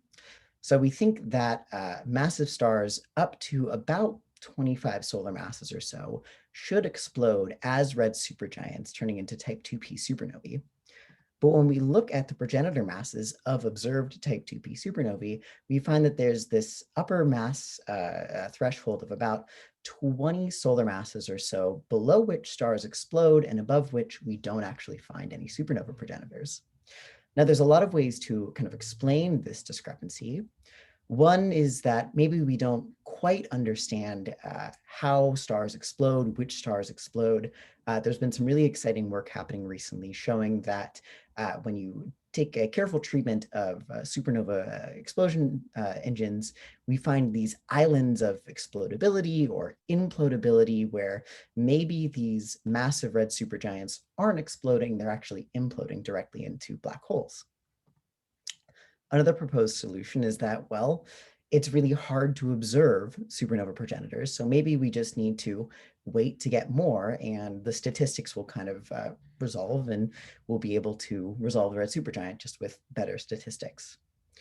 The solution that I'm going to be focusing on, though, is that maybe these most massive red supergiants aren't exploding as red supergiants. Maybe, as we just heard in Dylan's talk just now, maybe these very luminous red supergiants are actually losing significant fractions of their envelope through mass loss and evolving bluewards on the HR diagram to explode as maybe yellow or even blue supergiants. This, of course, raises the fantastic problem of how do you actually find these post-red supergiants? How do you distinguish between, say, a yellow supergiant evolving across the HR diagram for the first time and a post-red supergiant evolving backwards across the HR diagram? One way is to actually go searching for and directly imaging the ejected envelope via looking for circumstellar material, either by directly imaging it, as I've shown in this image, or by looking at out into the mid and far IR for signs of, say, warm dust. But this all assumes that this circumstellar matter is actually detectable, which is not necessarily a guarantee. Another option is to go and look for, say, surface abundance enhancement. So this is a model of a 25 solar mass red supergiant showing the CNO abundances through this model. And you can imagine if we just kind of peeled away the outer 5 solar masses or so of material, we'd start to see significant enhancements in, say, the nitrogen to carbon ratio that would tell us that we found a post-red supergiant object. Of course, though, these models are really dependent on your mixing prescription and how you treat mixing. And so this is not necessarily the best way forwards. The way that I'm focusing on is by looking for pulsations. So as massive stars first cross the HR diagram, we don't expect pulsations to be excited. And that's what I'm showing in the top panel of this plot, which shows pulsation modes as a function of effective temperature as a star evolves across the HR diagram, where each little X shows a mode that's not excited and each little filled circle shows an excited mode. If this star can lose a significant amount of mass as a red supergiant, it can attain sufficiently high luminosity to mass ratios to now excite a very rich spectrum of modes. And that's what I'm showing on the bottom panel here, where the star has already lost a lot of its envelope. We see a much more rich environment of different modes that can be excited and a lot more modes that are actually excited. Completely unrelatedly, we have stochastic low frequency variability. So this is a Kepler light curve of a star with its periodogram in the bottom panel. And what we see is this trend of rising power at low frequencies, this red noise that we call stochastic low frequency variability. Now, if you're used to looking at, say, light curves of sun-like stars or even red giant stars, this should look familiar. It looks a lot like the granulation that we see that's a result of convection happening in the outer layers of these stars. But this is actually a light curve of an O-type star. In fact, stochastic low frequency variability is ubiquitous in O and P stars, which don't have a convective envelope. They have a radiative envelope with a convective core. So what might be driving this stochastic low frequency variability? One option is that these are internal gravity waves that are excited at the boundary between the convective core and the radiative envelope and propagating outwards, which means that this stochastic variability could be a really interesting diagnostic of the interiors of massive stars. Another option is that stochastic low frequency variability is driven by turbulent convection happening in these subsurface layers, driven mostly by the iron convective zone, which means that even if stochastic low frequency variability doesn't let us probe the innermost layers of massive stars, it does give us a clue as to what's happening in subsurface convection layers. So that brings us to my work. So we looked at test data from a sample of about 76 cool supergiants. Here are 4 periodograms that are more or less representative of the entire sample. This top one is a typical red supergiant. It shows rising power at low frequencies, this stochastic low frequency variability. The second is a slightly warmer yellow supergiant, which also shows stochastic low frequency variability. In fact, it turns out that the stochastic low frequency variability is actually ubiquitous in the upper HR diagram, not just in O and B stars. Now, of course, it is an open question as to whether the stochastic variability we see in these cool supergiants is the same as what we're seeing in OB stars, because it would be totally reasonable to guess that, well, for these stars, which have similar effective temperatures to the sun, maybe we're actually just seeing scaled up granulation. We're just seeing the same stuff we see in the sun, but scaled up to significantly lower surface gravities. So we tried to distinguish between these two scenarios. We fit the periodograms using functions that look like this. They have a typical amplitude, a timescale tau, as well as a slope gamma. And when you plot the characteristic timescale of stochastic low frequency variability for the sample as a function of temperature on the x-axis, where each point is colored by its luminosity, we get this. Now, if the stochastic low frequency variability we're seeing in these stars is just scaled up solar-like granulation, we would expect that the timescale that we're getting should scale with temperature like this.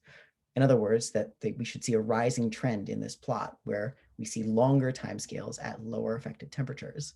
But we actually see the exact opposite trend, which tells us that we're not actually seeing something like scaled up solar granulation, and we're seeing something different entirely. Okay, going back to this plot and focusing on these bottom two periodograms, we see that superimposed on top of the stochastic background are what look like peaks in the periodograms. So if we take our function that we use to fit the stochastic low frequency variability, divide the periodogram by our best fit, and plot the residual power spectra in the HR diagram, replacing each point with its respective residual power spectrum, we get this.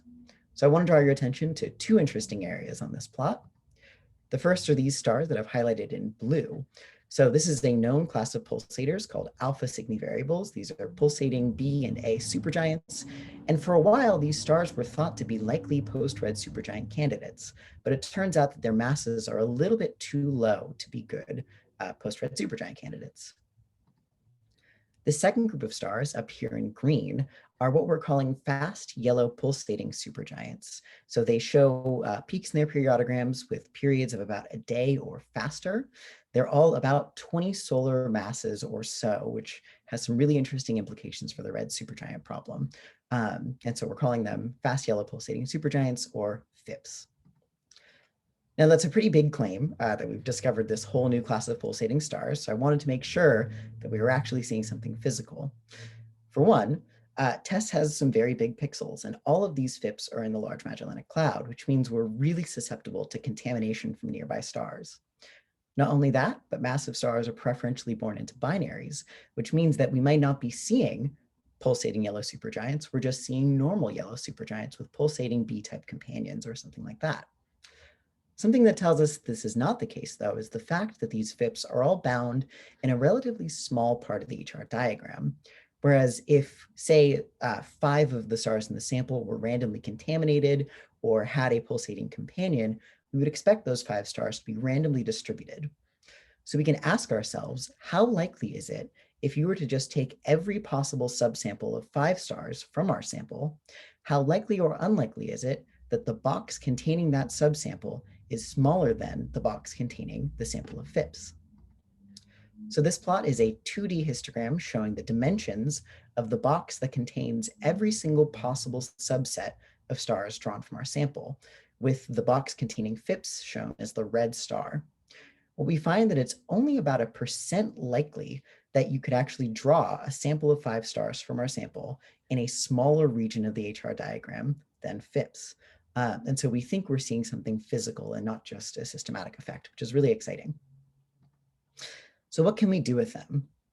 Well, unfortunately, we don't really have any great models that predict pulsation frequencies in this part of the HR diagram, but we can run MESA models for massive stars that experience both a pre and post-red supergiant phase and look at the difference in their interior structures. So the left panels show a model in a pre-red supergiant phase that is very close in the HR diagram to the location of one of the FYPs. This model then turns around after experiencing a red supergiant phase and passes again close to this same star. The top panels show the chemical structure as well as the density profile, and the bottom panels show the Lamb and Brunt-Väisälä characteristic frequencies as a function of the mass coordinate. And the horizontal black lines show the extracted frequencies from the star that's close to this close to this model in the HR diagram. What we can see is that the interior structures between the pre and post red supergiant phases are drastically different, which tells us that if we're able to start predicting pulsation frequencies from these models, we can use these frequencies to constrain their interior structures, which is an incredibly exciting prospect. This plot shows a wavelet transformation of the data for one of the FIPS, where the top panel shows the light curve, the right-hand panel shows the power spectrum turned on its side, and the center panel shows the frequency content of the light curve as a function of time. So the tallest peak in the periodogram is actually a triplet. It's a main peak surrounded by two side lobes, split by a frequency corresponding time scale of about 90 days. Now, the main band of power in the wavelet transform corresponding to this peak actually is modulated on a timescale of about 90 days. Now, this is really neat because we think it's unlikely that this modulation is happening because of, say, orbital modulation with a companion, because a 90-day orbital period, or in order to orbit with a period of 90 days, the companion would have to be about 130 solar masses, which we deem incredibly unlikely. We also think that it's unlikely. 2 minutes. Oh, a 2-minute warning. Great. We also think it's unlikely that we're seeing rotational modulation because, again, for a yellow supergiant to be rotating with a period of 90 days, it would rip itself apart. It's just unphysical for the star to rotate this fast. So we think there's something else exciting going on. The next step here with FIPS, though, is to actually identify which modes we're observing and try to infer something about the mode geometries. Now, to do that, we need to go after some high-resolution spectroscopy, which we are currently doing, but thanks to some incredibly bad luck with weather, I don't quite have anything to show you just, but I'm really excited. There are going to be some cool results coming out, hopefully soon. So with that, I will leave up my summary points and take any questions that you might have. Thank you. Thanks, Trevor. That was a great talk. Thanks. We have a question in the chat already. So Steve, would you just like to ask that question? Yeah, I just wanted to ask if you see any short-term variability in your subclass in the UV, IR, or any other data sets, if you have them. So we don't quite have enough to look for like really short-term variability. A lot of these stars are kind of variable on longer time scales, but we don't have anything to really compare to things at this 2-minute cadence data. So Trevor, I had a question. You said you had some, I think I got it right. The Alpha Cygni stars, they're too low mass to be red supergiants. So what are they then? Sorry, they're too low mass to be post-red supergiants. They're all about, I think the first few that were found were all around 20 solar masses, which made people excited that these could be post-red supergiants. But as we started finding 14, 15 solar mass Alpha Cygni variables, it just became clear that they are not likely to be post-red supergiants. Okay, thanks. Yeah. I guess you haven't found any super AGB stars, any of the 8 to 12s. I don't think so, no. Always have to ask. Do we have other questions for Trevor in the chat? Well, if you have other questions for Trevor, you can ask through Slack, so don't forget. And so this is the last talk for the first session. So I'd like to thank all of the speakers of the morning session, my morning session. It might be in a different time of day for you. So I'd like to thank all the speakers. And just to remind everyone that we are going to a coffee break now, but I'll just put it through that we can meet virtually in Gathertown So I've just posted the details for those of you who don't have it handy. So you can go to GatherTown and look at the posters and grab yourself a cup of tea or coffee from your own facilities. Unfortunately, we can't share. But so we'll be meeting back here in, I think, 30 minutes time. Steve will take over as chair. So Steve, I will make you host. And yeah, thanks everyone. We'll see you in about half an hour. I will leave the Zoom session open, so it won't be closed. It'll still be recording, so just keep that in mind. All right, thank you everyone. I think it's about time to start the next session. So our next speaker is Zhuo Chen, a postdoc at Tsinghua University in Beijing. He's going to be talking about mass transfer and AGB binaries and uncovering a new evolution channel by 3D radiation hydrodynamic simulations. So if you're ready, Zhuo, take it away. Yeah. Okay. First, let me thank the Dev committee for organizing a great meeting during this pandemic. And today I'm going to talk about the mass transfer in AGB binaries. And I will try my best to convince you that we have discovered a new evolution channel in AGB binary evolution through 3D simulations. And yeah, so let's first take a look at some post-AGB stars. This is AL Pulps, and it's taken by Zimpo. And what we see on the left is the V band, and on the right is the I band. And we see that there is a dark region or dark band in the middle of the object, and that's a circumbinary disk. And we can also see that this disk presence in the I band too. And the two bright lobes scatters light from the central stars, central binaries. Basically, the light from the RGB or AGB star. And another example of the circumbinary disk plus post-AGB star, an evolved star, is the L2 Pulps. L2 Pulp. It's also taken by Zimpo, and in L2 Pulp, we can clearly see that there is a dark region, dark band in the middle of two bright lobes. And the bright lobes also scatters light from the central star, and the dark region, the dark band, is the circumbinary disk.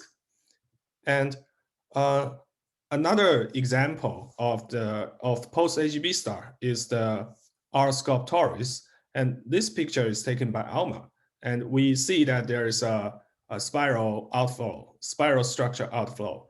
The biggest ring is induced by some massive outflow happened 2,000 years ago, roughly.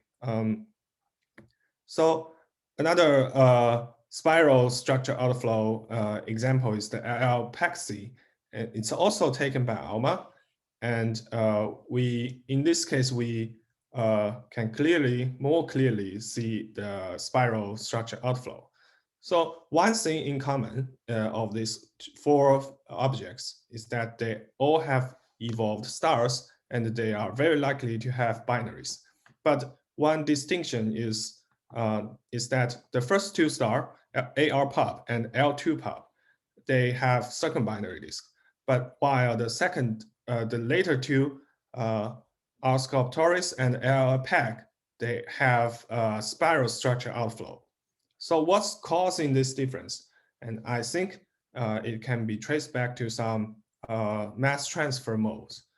One of the mass transfer mode, which caused the more efficient mass transfer, is the wind-Roche lobe overflow.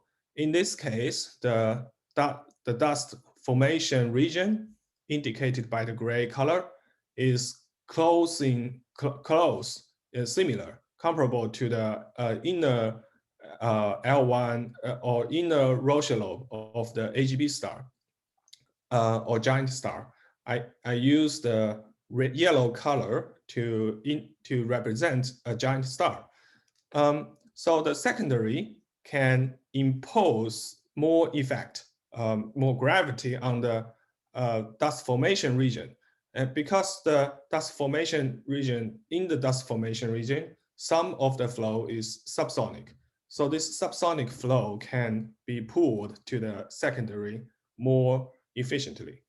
And on the other hand, if we enlarge the separation of the binary, and we still keep the same mass ratio and the dust formation radius of the HB star or giant star, then we can see that the dust formation region is completely inside the, can be completely inside the inner Roche lobe. So in this case, the HB star will drive a wind, and before the gas reaches the inner Roche lobe region of the giant star, it becomes supersonic. So in that case, it's hydrodynamically causally disconnected. The two stars are causally disconnected, and the secondary can no more impose a strong effect on the dust formation region, and it cannot pull a lot of gas out from the pulsating HB star. So a closer physical picture of this Bondi-Hoyle-Littleton accretion is that a flow coming parallel to the accretor or the secondary, and the secondary can only accrete as much as gas inside the accretion column. The accretion radius is RA, and this is an upper limit predicted by the Bondi-Hoyle accretion mechanism. And if the accreting flow is asymmetric or has some angular momentum, the accretion rate will be lower than the smaller, and the accretor can no longer accrete all the gas in the accretion column. So this is a rather, Bondi-Hoyle accretion is rather less efficient mass transfer mechanism. Usually the upper limit is a few percent, means 3 or 4%, below 3 or 4% of the mass losing rate.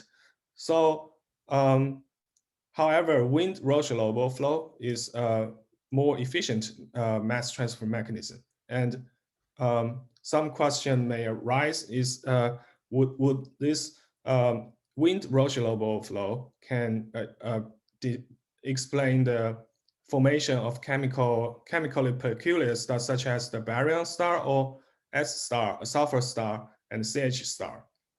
How about will it impose any effect on the long-term orbital evolution?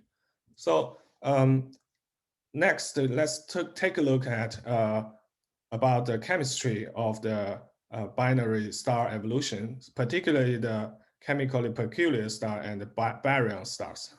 So if we open up a periodic table and traces the source of the elements, the sources of elements of our solar system, we can see that the yellow color indicates the source, the elements that come from the dying star or HB star.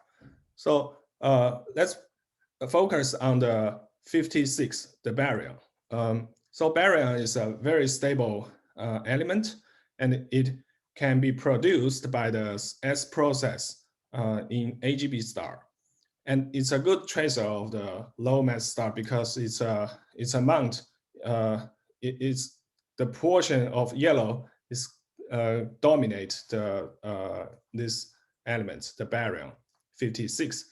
And so formation channel, schematic formation channel is that when a binary star, one of the binary star evolved to HB, it wind can have some baryon element, and it can be captured by its less evolved companion. and this companion become baryon enhanced. And however, the AGB star continue to evolve quickly to white dwarf. And after that, for a long time, we cannot identify this system because the main sequence star is dim, while also the white dwarf quickly cools. However, when the secondary, which is baryon enhanced, they evolve to clumps, subgiant or giant stars. Their convective zone is expanded and also become more luminous. We can see it now, and we can identify them as baryon enhanced stars or strong baryon stars, and they become chemically peculiar star. And however, their companion, which is now a white dwarf, cannot no longer be seen. We can identify them, know the presence of the white dwarf by some radio velocity measurement and as such, or yeah. So this is a basic baryon formation channel. But this channel requires some significant mass transfer. The evidence, another physical property of the chemically peculiar star is studied by Joyce and for a long time. So the left panel shows the eccentricity of evolved chemically peculiar star, and the middle panel shows the eccentricity and period of evolved, non-evolved, non-chemically peculiar star.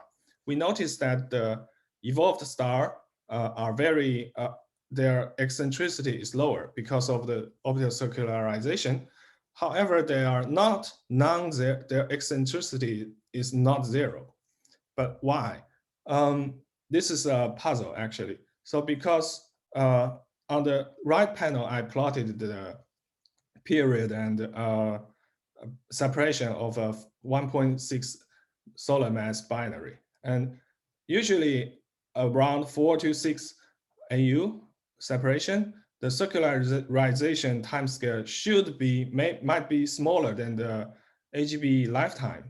But we can see that in their recent research, this period range, 2000 to 4000 days, they still have very high eccentricity, non-zero eccentricity. So something is operating to pump up the eccentricity, and they are all evolved stars. We know that. So this is quite puzzling, and something is pumping up the eccentricity, but we don't know why. So if we take a look closer look at the how the AGB drive a wind, we can see that this is a figure created by Sophie Ligerian. Yeah, we can see that there is a pulsation region between the convective zone and the dynamical atmosphere, and the shock is driven by the pulsation. And after that, the dust may condensate due to the high density and the cooler region created by the shock, and they absorb photon gain momentum and become a accelerated wind. After 10 the stellar radii, it becomes a stable outflow and eventually mix with the ISM. But so we, based on this picture, we created a phenomenologically similar model to mimic the pulsating region and indicated by the yellow band, and also mimic it, create a prescription to mimic the dust formation indicated by the gray band. And we are lucky to see that the terminal velocity is roughly 14 kilometers per second for the AGB model we created. This is slightly higher, but we can compare to the real data and other more elegant simulations. But this is the AGB model we use. So from observation and other theoretical study, this is the trend for the mass loss, and the first two panels, the upper two panels, are the trend for the mass loss and terminal velocity of the star, of the AGB star. The model we choose is based on the MESA evolution, MESA code, indicated by the red star on the bottom left panel. And it has some effective temperature, radius, and luminosity and such. So their location in the upper two panels should be roughly the orange triangle. But our model, hydrodynamically, the phenomenological model is in the in the red triangle. The position of it is mass loss is less massive. It's a less massive wind, and also its velocity is faster. But this doesn't. So in this picture, the higher velocity wind will be less likely to be captured by the secondary and form a circumbinary disk. However, after we add the radiative transfer into our code, we see that the circumbinary disk still forms. So that means if we use more realistic wind with less speed, the circumbinary disk will form more likely. And this is a simulation of the simulation that has a circumbinary disk and an accretion disk. The result shows that so the pulsating AGB star is located in the lower, the bottom one that is pulsating is the AGB star, and the upper one, upper point is an accretion disk, is the secondary, and the left panel shows the density of the middle plane, top-down view, and the right panel shows the optical depth from the AGB star. We can see that around AGB star, the optical depth is very small because the dust doesn't form around that region. However, once the temperature drop to below 13 or roughly 1400 Kelvin, the opacity increase and the optical depth increase fast. In this simulation, we see that there's a circumbinary disk and an accretion disk forming, because we used a non-local radiative transfer model, and this mesh is centered around the AGB star, and we trace light from the AGB star to calculate its radiative pressure on the fluid and the dust, so that the dynamics of the circumbinary disk is resolved. Another example. 2 minutes. Yeah, another example is the separating case. So this is the 6.6 AU simulation, and we see that an accretion disk is forming, but not the circumbinary disk is not forming, because the AGB star is a boundary Hoyle-Littleton accretion mode. Yeah. So the simulation just continues repeatedly like this. If I plot the top-down view density and optical depth and the temperature and the side view of the density, here we can see that the accretion disk is very thin, and in the temperature plot, we can see that there's a shock forming around the accretion disk. And yeah, the difference is that the top panel has the second binary disk, but the bottom panel doesn't have. A more numerical result is that the second binary disk forms in the two model, two closer binary, and they have significantly more mass transfer rate, higher transfer rate. But for the spiral structure, they doesn't have such a high accretion rate compared to the Barney Hoyle, the third column. So roughly it's 8 times higher than the Barney Hoyle's higher limit. Lastly, the evolution channel that I want to address is in this picture, the green zone. In the green rectangular.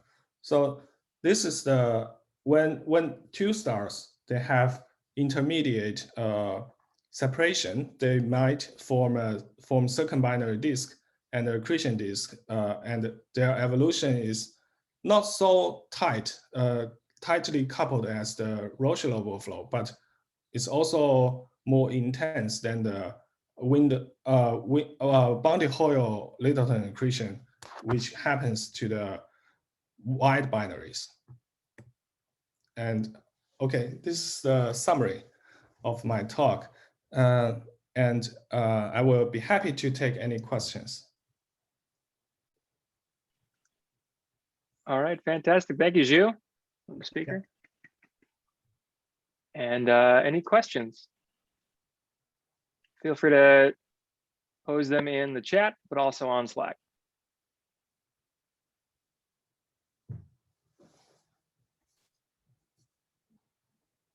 Yep, go ahead, Anna. Yeah. Hello? Do you yeah, hear me? I can hear you. I can hear you. Okay. Okay. Hi. No, I was wondering if you had modeled the evolution of these systems further. Like, does the disk stay stable enough to actually have an effect on the orbit, or it dissipates, or something like this? Yeah. So in these simulations, well, we see that the flow is continuously to flow outward to go outward, and they leak from the boundary of our simulation continuously. That means the flow is outward, always outward. Indeed, some of the gas fall back or stay longer in the second binary disk in the closer binary case. But we don't consider the stability of the disk, because usually once we turn off the outflow from the HB star, the disk will disappear very quickly. But since the flow is, most of the flow is coming out of the simulation domain, we think that even after we turn off, if we turn off the outflow from the HV star, the previously leaked gas will still be there, going outward. Okay, thank you. I hope I have answered your question. Yeah, thanks.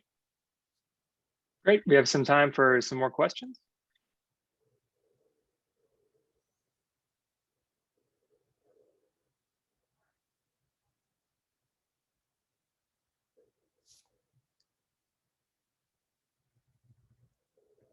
Oh, sorry.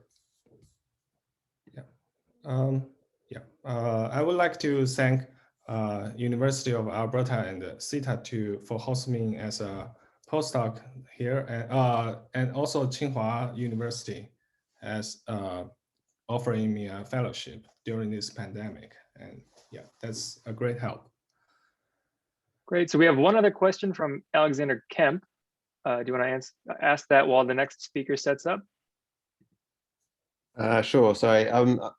Apologies if I missed this detail, but I was just wondering, did you have any quantitative numbers on just how high that efficiency of mass transfer from the AGB star to the companion was, and also just what sort of mass loss rates from the AGB star were you seeing here?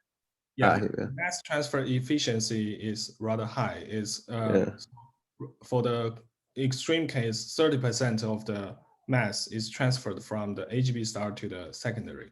And the mass loss rate I use is indicated by the triangle. DMDT is roughly 3 × 10 to the -7 solar mass per year. Higher than that, slightly higher than that, yeah. 3 × 10 to the -7 solar mass per year. It should be, according to the observation, it should be a little bit higher, but no more higher, not higher than the 10 to the -6. Okay, thank you. Yeah, thanks. Yeah, interesting that it's similar. Okay, I think we're gonna have to move on. So thank you, Zhu. Yeah, I will stop sharing. Thank you. So our next speaker is Nhung Pham from Vietnam National Space Center in Hanoi. And she's been talking about the morphokinematics of the circumstellar envelope of AGB star R Dor, a global view. So if you are ready. Yeah. Go ahead. Can you see the screen? You can see my screen, right? Yep. Okay, so good morning. Yeah, today I will present you our recent study on the morphokinematic of the circumstellar envelope of the AGB star R Dor.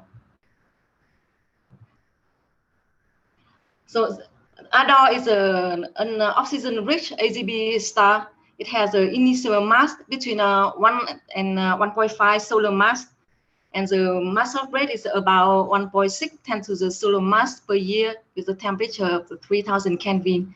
And it's very close. The distance is about 60 parsec.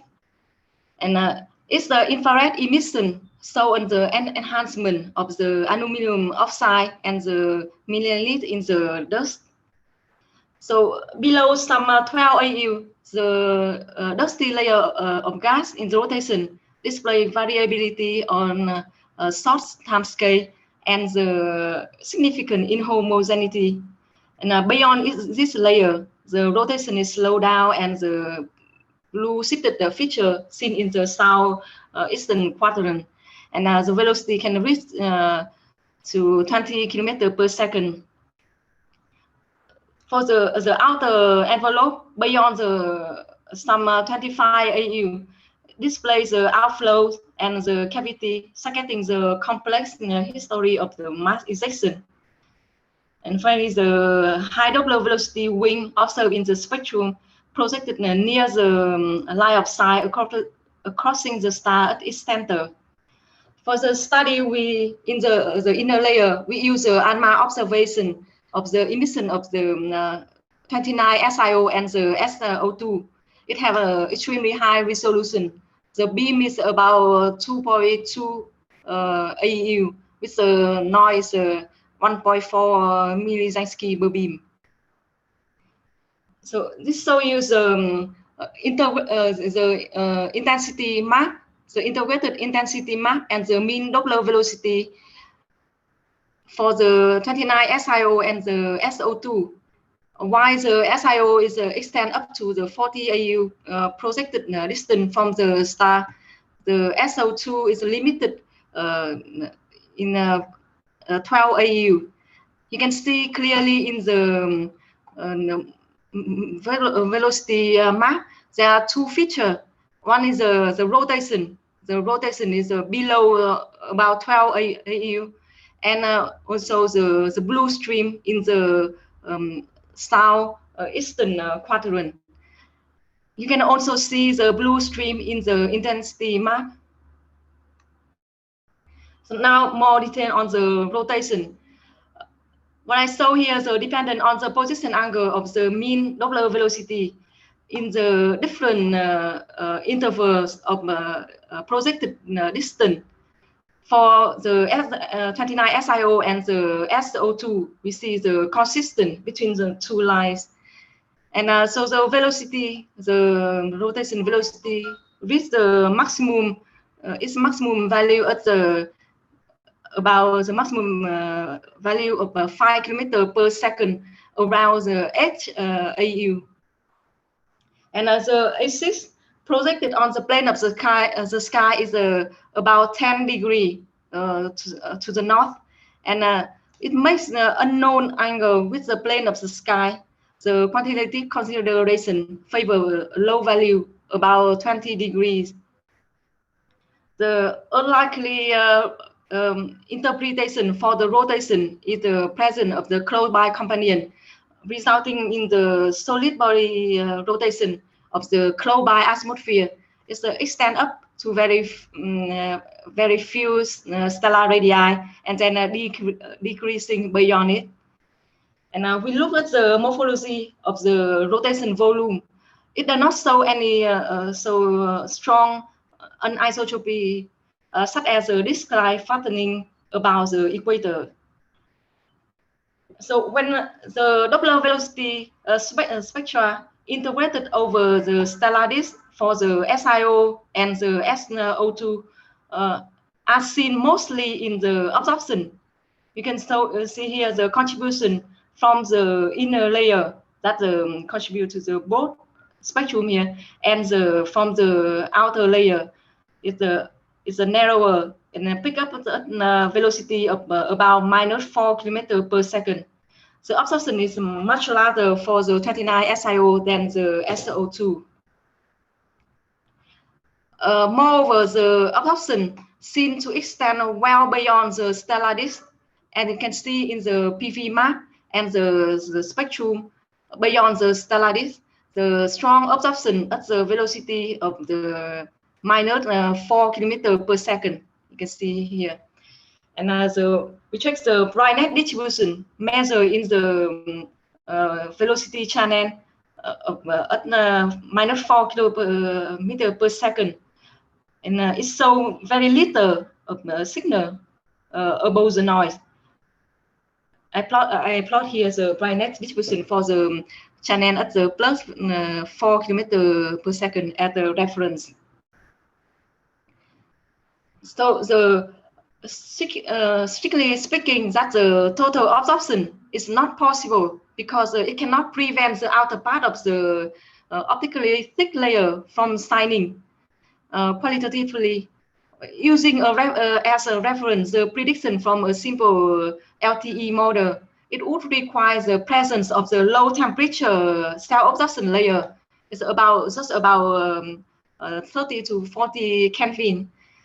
Expanding with a velocity of 4 kilometers per second at a distance exceeding some 40 AU from the star. And now we have checked the ability of the absorption that it not is the effect of the poor UV coverage at the source spacing. The effect is real. And now, about the expansion and the turbulence in the inner layer. First, we use a crude model, including the rotation and the Gaussian turbulence that can give the proper description of the absorption in the inner layer. We can reliably retain that most of the line broadening occur in the inner layer, while the most radiant expansion occur beyond it, and the high Doppler velocity wing seen in the spectrum of the SIO caused by the significant line broadening occur within the layer, within the inner layer, less than 12 AU. And however, our model predicts the temperature much lower than expected, as in the literature, and we cannot be blamed only on the crudeness.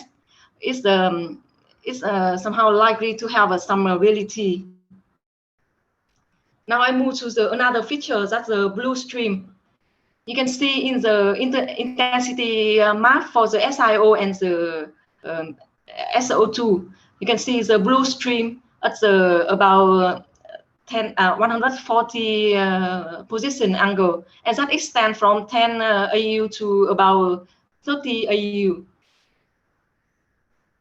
And we try to evaluate the mean projection acceleration beyond the dependent of the velocity on the distance. And you can see here the black dot for the SIO and the red dot for the SO2. And we can estimate the projected acceleration of about 40 kilometers per second per arcsec. And it's a point to the star within some 1.5 AU. So it's difficult to conceive a sensible scenario that would simply relate the blue stream and the evaporating the planetary component as suggested by earlier works. And I would like to make it more clearly here that the inclination of the blue stream with respect to the plane of the sky is unknown. Unless it flows near the plane of the sky, its trajectory covers too long the time. So during that time, the companion expects to travel a long distance. So it means the blue stream should have the shape of the spiral rather than the straight line, and should therefore not be seen point precisely to the star. If instead it flow close to the plane of the sky, so when it close to the plane of the sky, it must reach the large space velocity, and it can be up to the 100 kilometers per second or so. And so here's the configuration in the plane containing the line of sight and the companion at the start of the blue stream, and that for the projected distance at the 12 AU, and here the blue stream make an angle about 30 degrees with the line of sight. So now I move to the outer envelope. Here we use different molecular lines. The quality of the SO observation is excellent, and the envelope is optically thin enough to suffer no significant absorption. And you can see here in the projected intensity on the plane of the velocity versus the position angle. You can see clearly the two nearly back-to-back outflow, the northeastern blue shifted outflow and the southwestern red shifted outflow. It's quite broad. They are quite broad, and so in the intensity projected on the plane of the velocity and the distance from the star, we see the two ring cavity.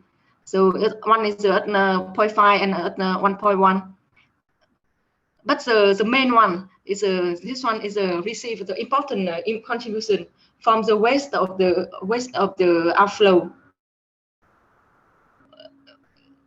If we assume the radiant expansion velocity that like this, the formula, it means the terminal velocity is about 7 kilometers per second, and it's decreased by a half at the 30 AU. That we can have obtain the inclination of the outflow axis is the value of 45 degrees with respect to the plane of the sky, and we know that it's a project at the 60 degree position angle. You can see here the outflow, the geometry of the outflow is the two outflow, and so here we plot the intensity projected on the plane that are containing the outflow axis, and you can see here the southwestern restricted outflow and the blue eastern outflow, and that makes the angle is 45 degree. If we choose the velocity, if we vary the terminal velocity, so the angle will change a little bit. Nhung, 1 minute. Oh, sorry. So we also analyze the emission from other molecular lines, and however, this other lines have a less favorable observation condition than the SO. And the EvoLved is a probe up to 60 AU from the star. It's provide qualitative confirmation of the SO result as showing here. That the SO is shown in the contour as a reference. You can see the similar of the result obtained from the CO and the SCN. However, the SIO is differ significantly from the other lines, and that is probably due to the strong absorption, cell absorption. And also, to know a little bit more about the absorption in the outer layer, I plot here the gradient distribution of the flux density evaluated using the velocity law introduced earlier. So here the intensity as a function of the distance to the star, plot separately for the blue-shifted hemisphere and the red-shifted hemisphere. And this distribution are compared with the predicted value is calculated at 1 arcsecond for the temperature of the model temperature of the 150 Kelvin in the optical thin approximation.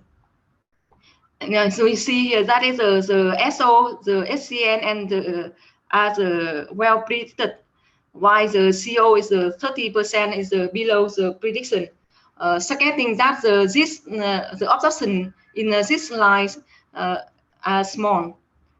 So, however, the SIO emission is considerably smaller. The predicted value is much higher. It's of the scale of the plot I showing here. Suggest very strong cell absorption, and the strong absorption. The also strong absorption is not expected to be specific for the adult, but should be also present in the other oxygen-rich ACB star, and it can be the case of the Meridith and the W here. Here I show the PV diagram of the SIO emission of the W here. You can see here the absorption is a strong absorption is go all the way here. So it's by chance it's also at the -4 km/s. So okay, I will skip the summary on the major feature of the envelope of the adult. I go directly to a number of the open questions. That is a possible presence of the planetary companion and its impact. The mechanism cause the generation of the significant rotation, the precise nature of the blue-shifted stream, and the mechanism beyond the step of the shaping the pair of the outflow. And we need the new observation with the good UV coverage, resolution, and the sensitivity of the light, which that can probe the envelope up to the 60 AU to refine the general picture that we obtain here for the SO observation. Okay, so that is the end. Thank you very much. All right, thank you, Nhung. We have some time for some questions.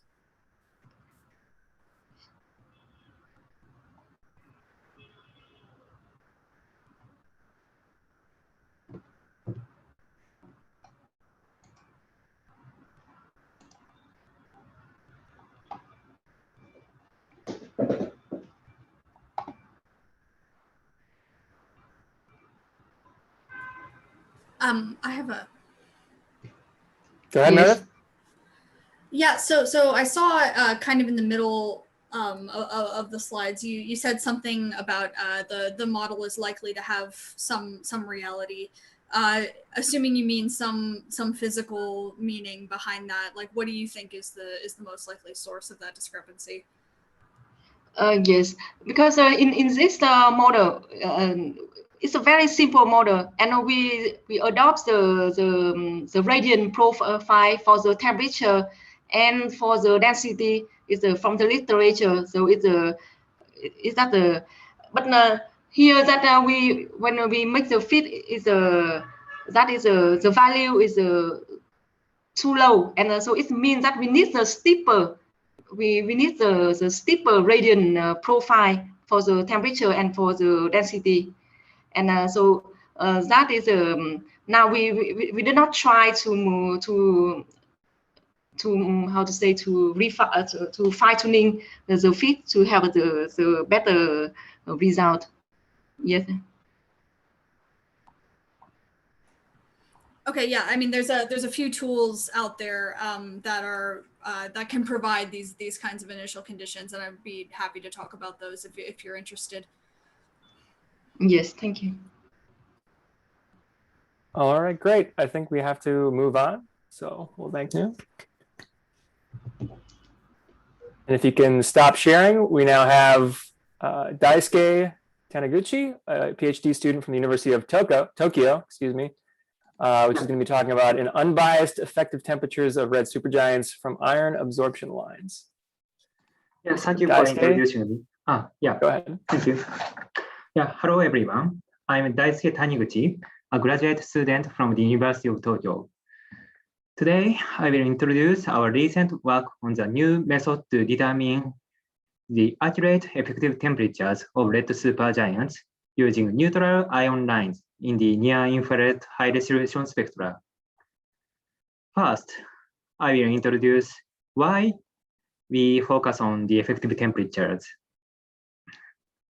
There are several tools to test the theory of stellar evolutions, and among them, there is effective temperatures of red supergiants. For example, the left panel shows a HR diagram of red massive stars a decade ago. In this plot, the lines indicate the stellar evolution theory, and the circles indicate the observation. In that era, the temperatures there are offset in the temperatures of 500 Kelvin or larger. And this offset raises the questions of whether the theory and all the observations are accurate enough or not. Later, in 2005, Devika et al. 2005 proposed to determine the temperatures using the titanium oxide method. They compared the titanium oxide molecular bands in the optical low resolution spectra with the Marx model spectra to determine the effective temperatures. This right panel shows their results, and by this their results, the temperature of observations and theories show a good consistency. However, is the temperature using the titanium oxide method really accurate? These questions have raised by the observations of red supergiants in the Magellanic Clouds. There are two problems. One is this figure. This figure compares the temperatures of red supergiants determined using the titanium oxide method by two works, one by Davis and one by Beck.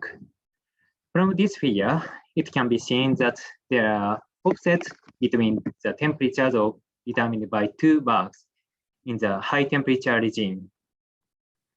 Another problem is the right panel. This panel shows the temperature and luminosities of red supergiants in Magellanic Clouds determined with titanium oxide method and the SED method.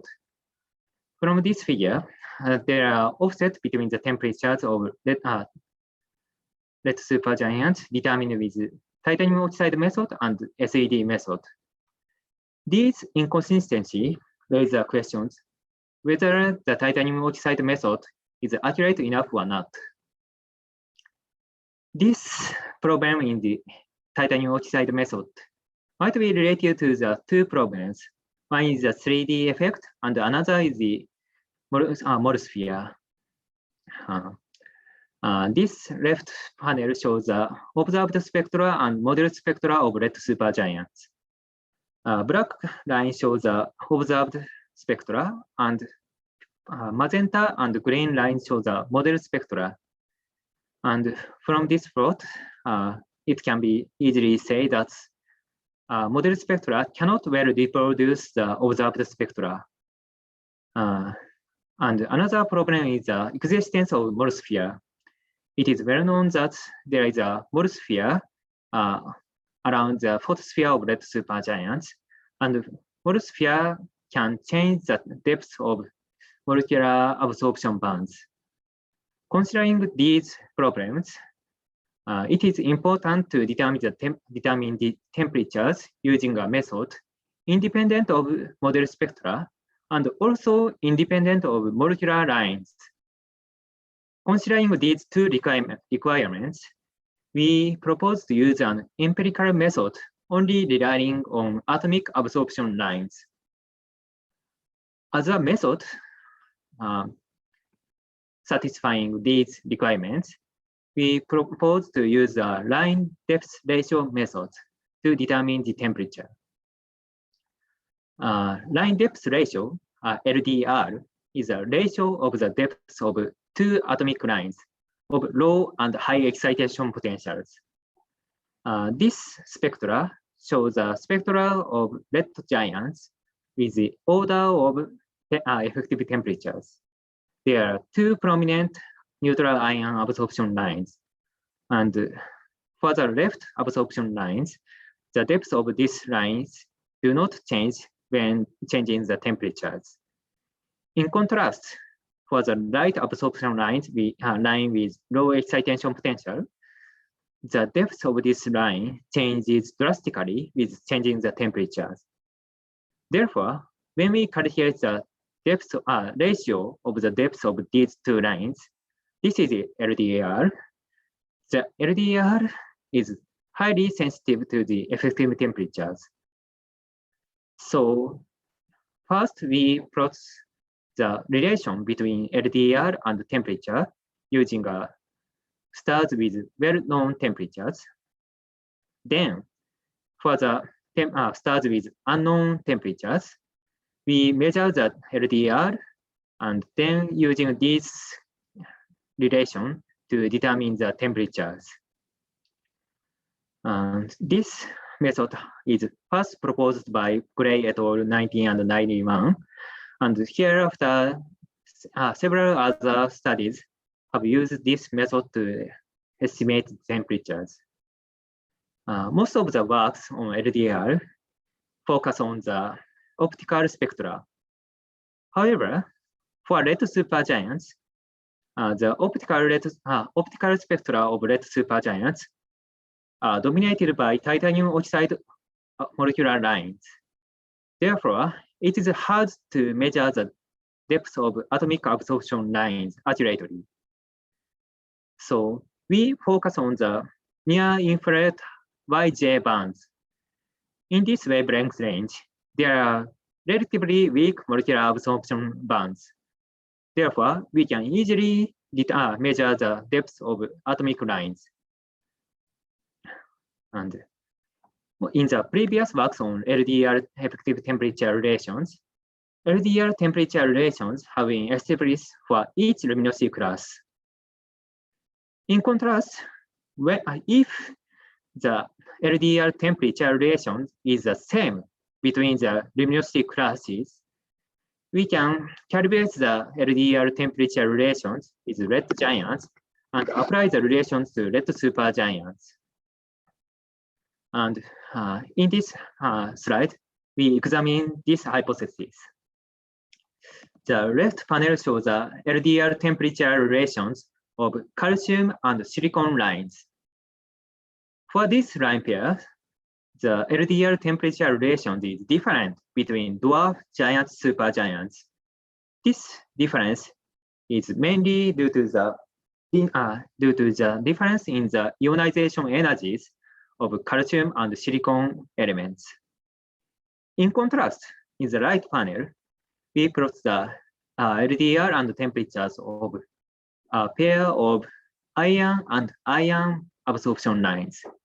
In this case, the LDR temperature relations of dwarf giants and supergiants are perfectly the same. Therefore, we can establish the LDR temperature relations using red giants with well-known temperatures and we can apply these relations to red supergiants. This is our strategy. So here is our purpose.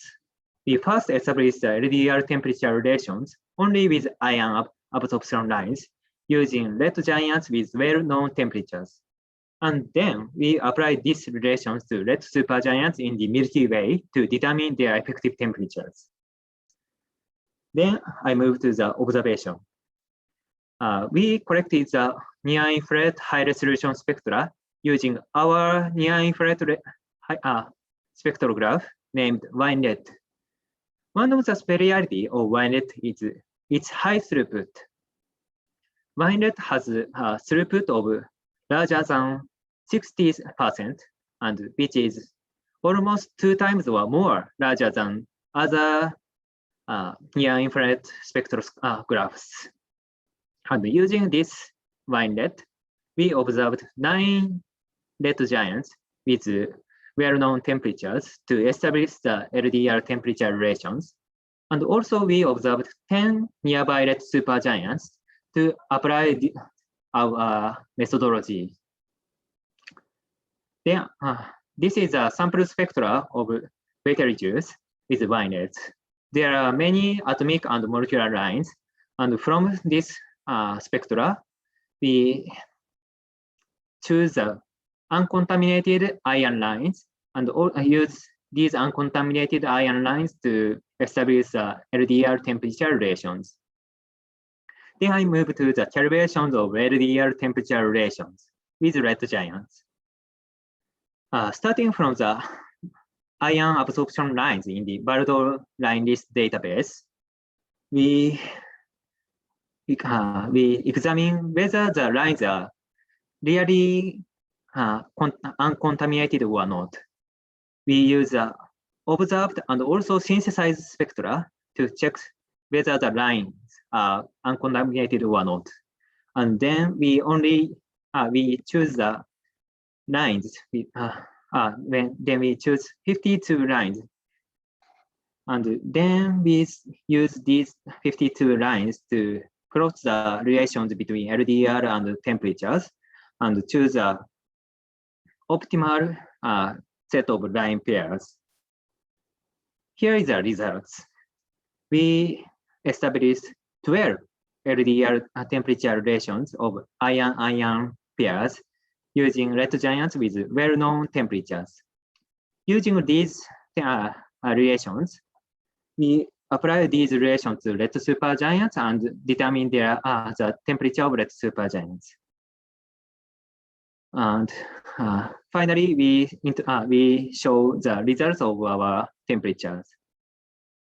Here, in order to validate our methodologies, we compare the temperatures of Betelgeuse by our method and other previous works. Our temperature of Betelgeuse is 36 and 11 Kelvin, and among several previous observational temperature of red supergiants, we judged that the results with spectral interferometry is most reliable ones, and they are indicated by blue colors. And our results, 36 and 11 Kelvin, is consistent with the results using spectral interferometry. And this consistency supports the validity of our method. Then, hey, Daisuke, 2 minutes. Thank you. Then we compare the temperatures of our method and the temperatures by the titanium oxide method. This plot shows the temperatures by this method and the temperatures by the Lubeck et al. Using the titanium oxide method. From this figure, it can be said that the temperatures by the two methods are in good agreement, but with a slightly non-one slope. And finally, we compare the temperatures with the Genova's stellar evolution model. And the Genova's stellar evolution models indicated by lines are in good agreement with our temperature scale, which indicates the validity of the stellar evolution models. Finally, in the future, we will observe red supergiants in local galaxies. Using the very high throughput of line-red spectrograph, we can observe red supergiants in the LMC and SMC, and also other local group galaxies using with high-resolution spectroscopy. Using this spectra, we will test stellar evolution theory with a wide range of metalicities. And here is a summary.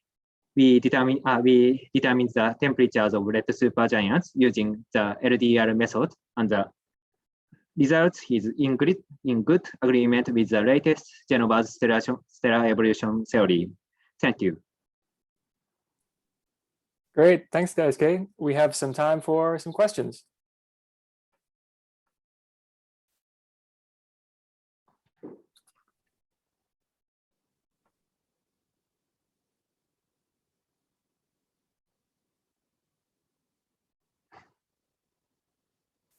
I guess I have a question here. You said that you can use this method in the LMC and SMC. Do you expect there to be some kind of metallicity effect that would inhibit you to do this in lower metallicity environments? I think there should be metallicity effect. As shown by the stellar evolution theory, the temperature of red supergiants is different, depends on the metallicity. And from the observation of red supergiants in Magellanic Clouds, we can show whether the validity of the stellar evolution theory also holds in the low metallicity environment or not, and expand our study to the wide range of metallicities. Great, thanks. Meredith had something to add? Do you want to go ahead? Yeah, I mean, I can just read it out loud. So I didn't get a chance to spend more than a few seconds on this, but basically in my own work, when I generated some stellar tracks for Betelgeuse specifically, which did have a very strong effective temperature constraint, I still found that this was eclipsed in terms of the location of the tracks in the HR diagram by nearly a factor of 10 just from changing some of these modeling systematics. I mean, specifically the mixing length in that case. So, I mean, how good do you think effective temperature is as a constraint, given that there are all of these other systematics that can shift the location of the RGB within the HR diagram? I think the effective temperature derived our work that there are systematics error of smaller than 100 Kelvin. So I think this temperature can be used to test the evolution theory, especially to constrain the mixing length. But maybe there are many other parameters that degenerate. So maybe it's hard to only determine the mixing length parameter, but we can get some constraints on the mixing length and also other parameters. Okay, we got time for another question.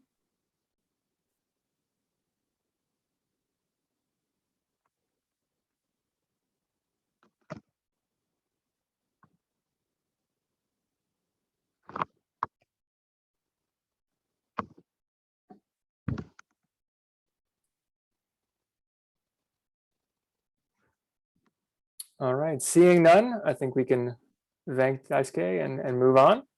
Okay, thank you. All right, and the last talk before our break is by Devika Kamath. She is a senior lecturer and ARC DECRA fellow at Macquarie University in Sydney. And today she's going to be talking about the intriguing chemical diversity observed in post-AGB stars. So Devika, take it away. Oh, we can't hear you. Yes, I've used Zoom for so long and I still have it muted all the time. It's unbelievable how often that happens. So thanks, Steve, and thanks everyone, especially to the organizers for giving me a chance to give this talk today, but also for organizing this fantastic conference online.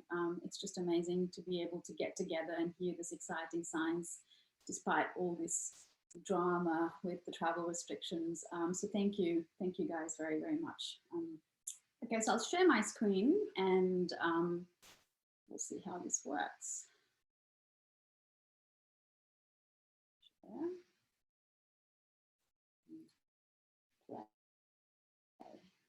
Okay, so I'm guessing you see the screen live, correct?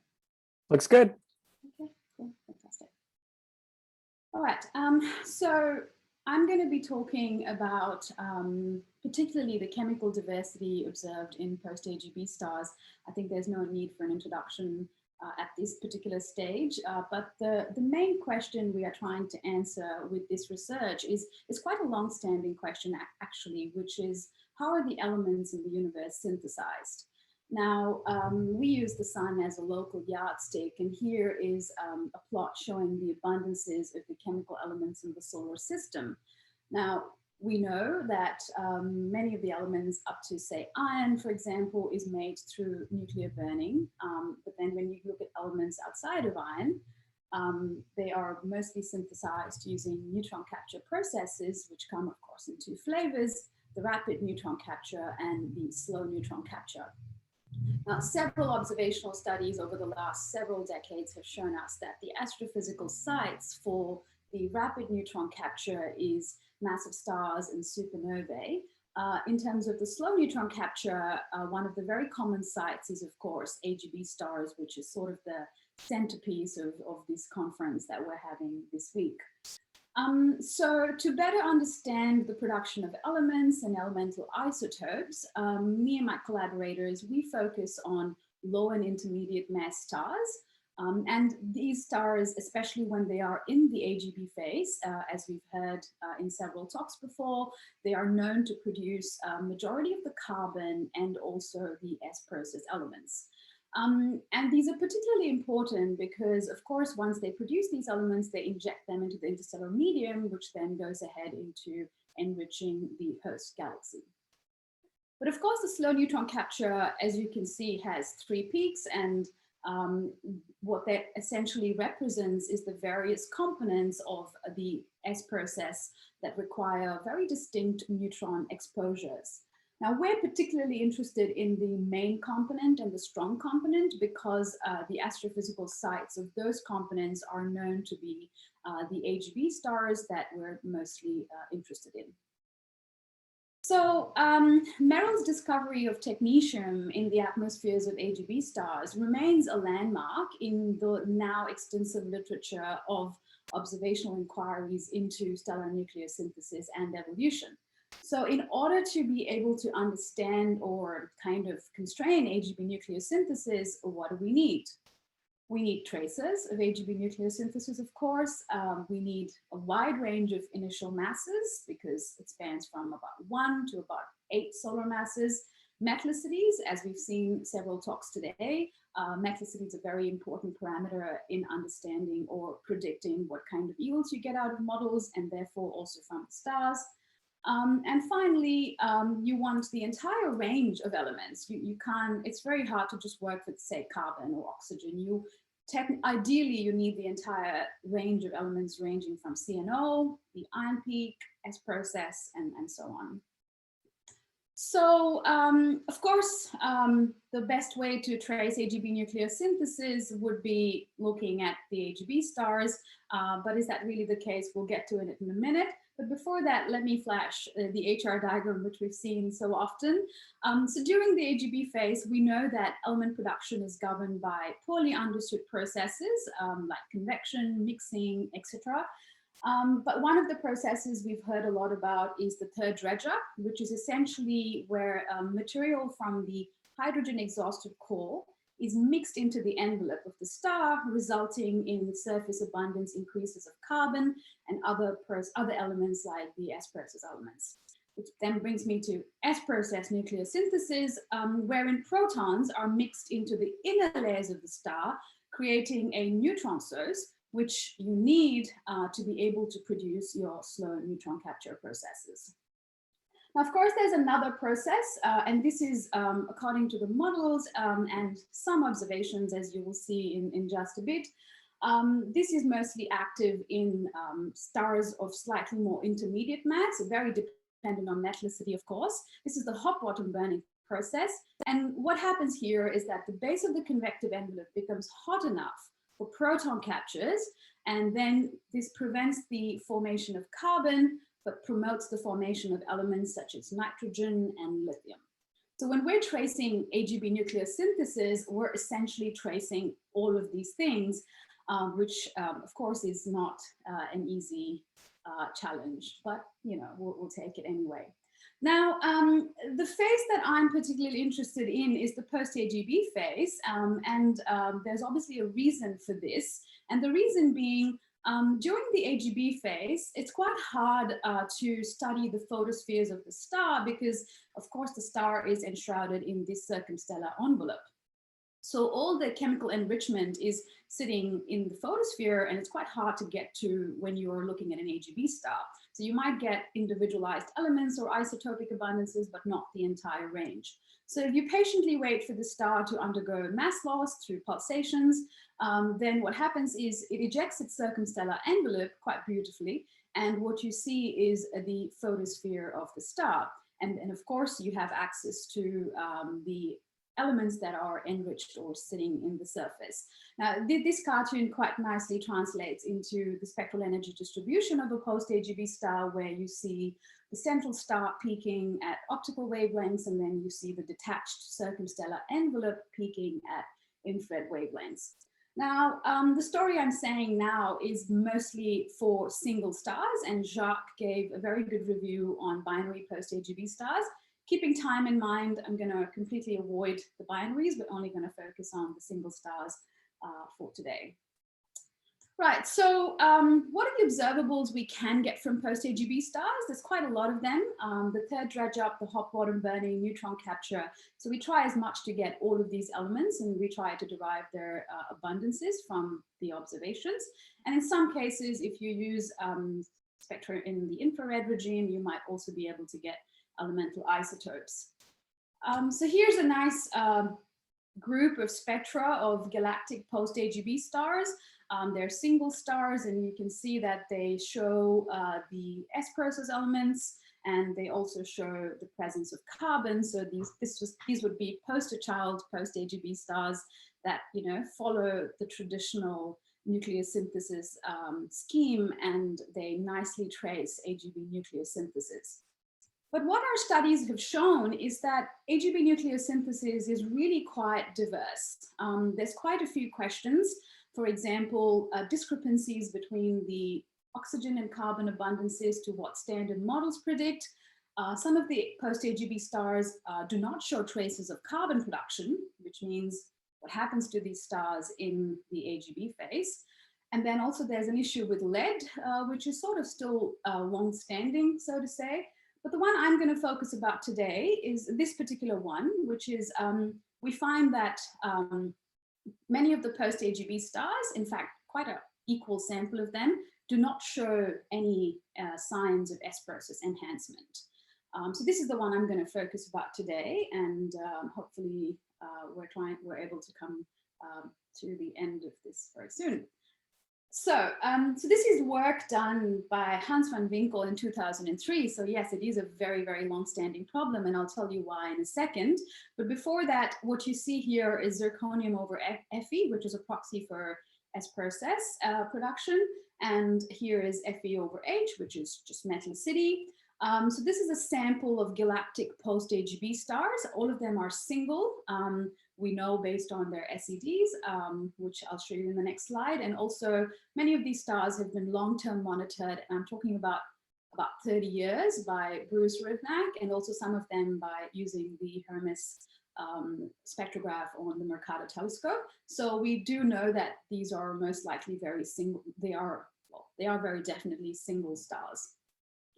So in 2003, the interpretation was that, yes, we see a dichotomy in the production of S-process elements in the post-AGB stars, but this is likely an initial mass effect because at that time we didn't have luminosities to the galactic stars. So it was probably,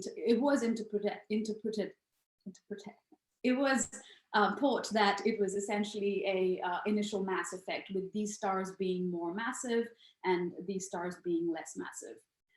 One thing to note is also that the effective temperatures of these stars are quite similar and their infrared characteristics, which essentially means their SEDs, are quite similar. So here are some SEDs of the representative sample. So you have the single stars in the S-process rich and very similar SEDs for the non-S-process rich. So we're looking at a very similar group of stars, even in metallicity, as you saw from the last plot.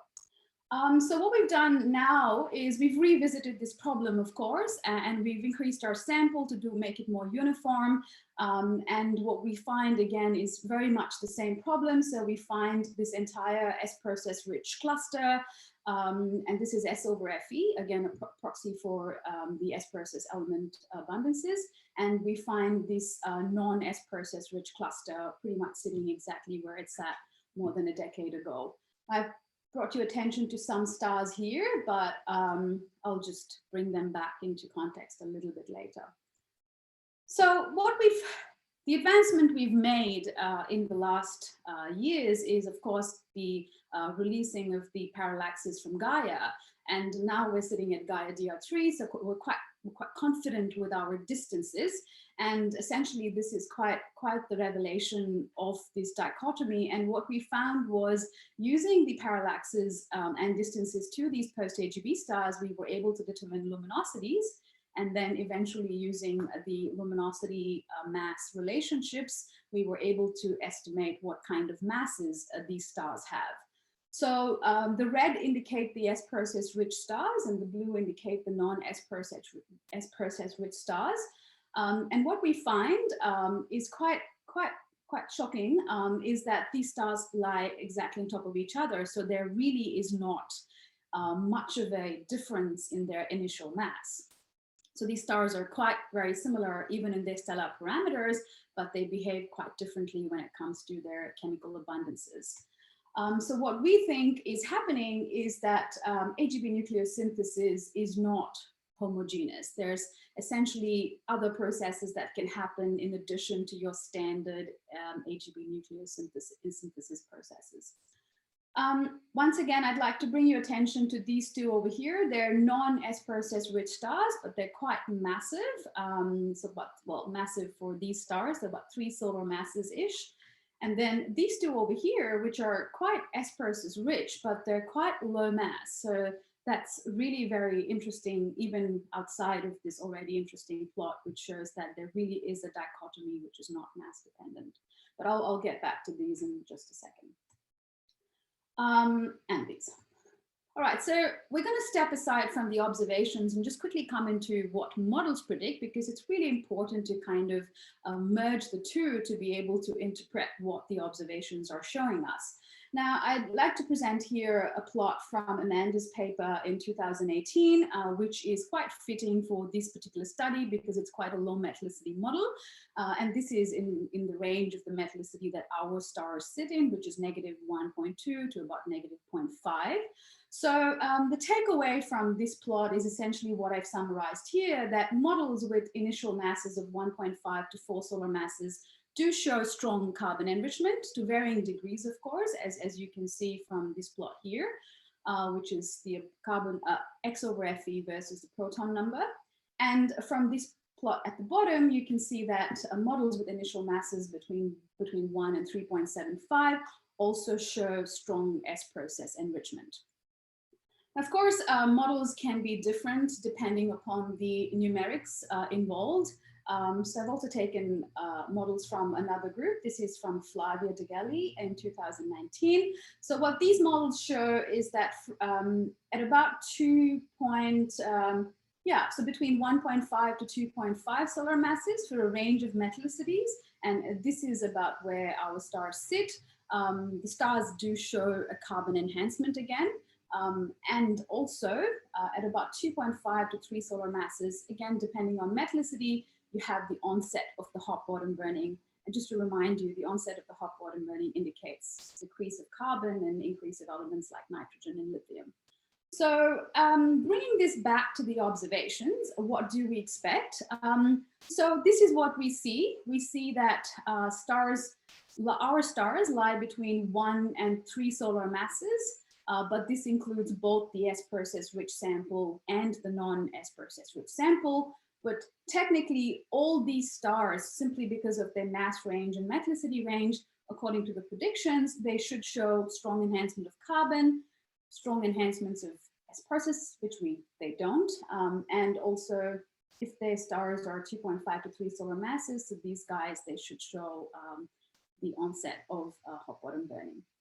So we've seen already the S-process over FE plot. So these are the ones I'd like to come back to. So essentially, based on these two stars over here, for example, should likely show the signs of hot bottom burning, but whether or not, we'll see just in a bit. So we've seen that they show a dichotomy in S-process, but I thought it's important that we also look at elements like carbon, nitrogen, and other associated elements. So we look at carbon first off. So we see that in terms of carbon, the dichotomy exists. So this is S over Fe versus carbon over Fe. So the S-process enriched stars are carbon poor. I wouldn't say carbon poor, but less carbon enhanced. And these guys here, the S-process rich stars, are quite more carbon enhanced. Now, this is interesting also because if you look at these two stars over here, this one 4 and 7, now these are quite low mass stars, as you can see from their luminosity. But in terms of their S-process enrichment and their carbon enrichment, they're quite enhanced. And additionally, these two stars in particular, they're also lithium rich. So they do have signs of lithium enrichment, which again brings in the possibility that these stars may be where you are seeing signs of hot bottom burning. But let's look at nitrogen before we make that conclusion. I'd like to also draw your attention to these two stars here, 23 and 19. They sit over here, of course. They have initial masses of 2.5 to 3. They're not very enhanced in carbon, which is interesting, but they are quite massive, so they could be showing traces of nitrogen enhancement. But once again, the main result falls back to this dichotomy we see in the S-process abundances and also now in carbon. So we look at oxygen. Oxygen doesn't show much of a trend. We see that they're pretty much well spread. So the S-process poor stars or not enriched, and the S-process rich stars are having very similar ranges of oxygen. So we don't really see a trend in oxygen. Hey, Devika, if you could try to wrap it up. Yeah, okay. So these two stars, of course, are the ones that are sitting again quite low luminosities, and they have C-on-O ratios of 1. They just have 2 more plots, one with the nitrogen, and then I'll end. So finally, this is the nitrogen one, which again is very interesting. As you can see here, there is once again no trend per se in the two populations. But what we do find interesting are these ones here at the bottom, which are the massive ones. They don't show signs of carbon or S-process enrichment, but they do show signs of mild nitrogen enhancement. So these could show the onset of hot bottom burning, and this agrees quite well with what the models predict. And then you have these guys over here. These are lithium rich again, but they're also carbon rich, which is interesting. So whether or not these are actually undergoing hot bottom burning, or these stars, which are they actually a different set of stars, is sort of unknown. All right, so as my last slide, so it is really a curious case with the galactic single post-AGB stars. We see a chemical dichotomy, and this is quite in disagreement with the models. There's no trends in oxygen and nitrogen for these stars. A few stars point to hot bottom burning, so this agrees with what models predict for hot bottom burning. But the open questions we think are, so not all AGB stars produce carbon and S-process, and how does this affect what we use in the galactic chemical enrichment models. Is this, how big a problem is this? Because the sample is quite half and half. So we're looking at half the AGB stars that don't necessarily make the elements that they're supposed to be making, or at least they don't show traces of it. And finally, is AGB nucleosynthesis homogeneous? And we see that it's not, even within a given mass and metallicity range. So do some of these stars undergo core rotation earlier on, which introduces maybe non-convective mixing processes? This is a bit hard to observe, but maybe in the discussion section later today, we're able to think about ways in which we can fill the gaps. So thank you. Great, thank you, Devika. We have some time for a question or two. Can I ask a quick question? Hi, Devika. Nice talk. Thank you. That's really good talk. Maybe I think I missed it. Maybe if you showed it, what were the metallicities, iron to hydrogen of those stars? Are they all the same? Yeah. So the metallicities are between. Oh yeah, right. It's a real range. Yeah.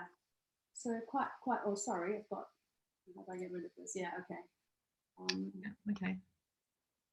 Yeah. So they're kind of. So I used your models at about 0.7. You know. About mean, yeah. Bang in the middle. Yeah. All right, thank you. Sorry, I just missed it.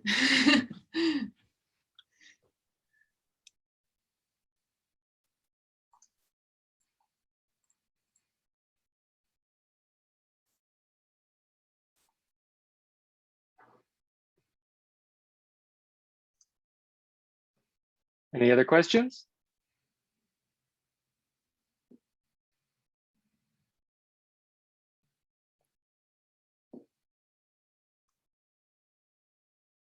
All right. I guess that concludes our session. If you have any more questions for Devika, you can ask her in our break, which is now. After this 30-minute break, we have a discussion section, which is exciting. It will not be recorded, so it's a little bit less stressful, perhaps. But now we're going to head over to GatherTown for the next half an hour.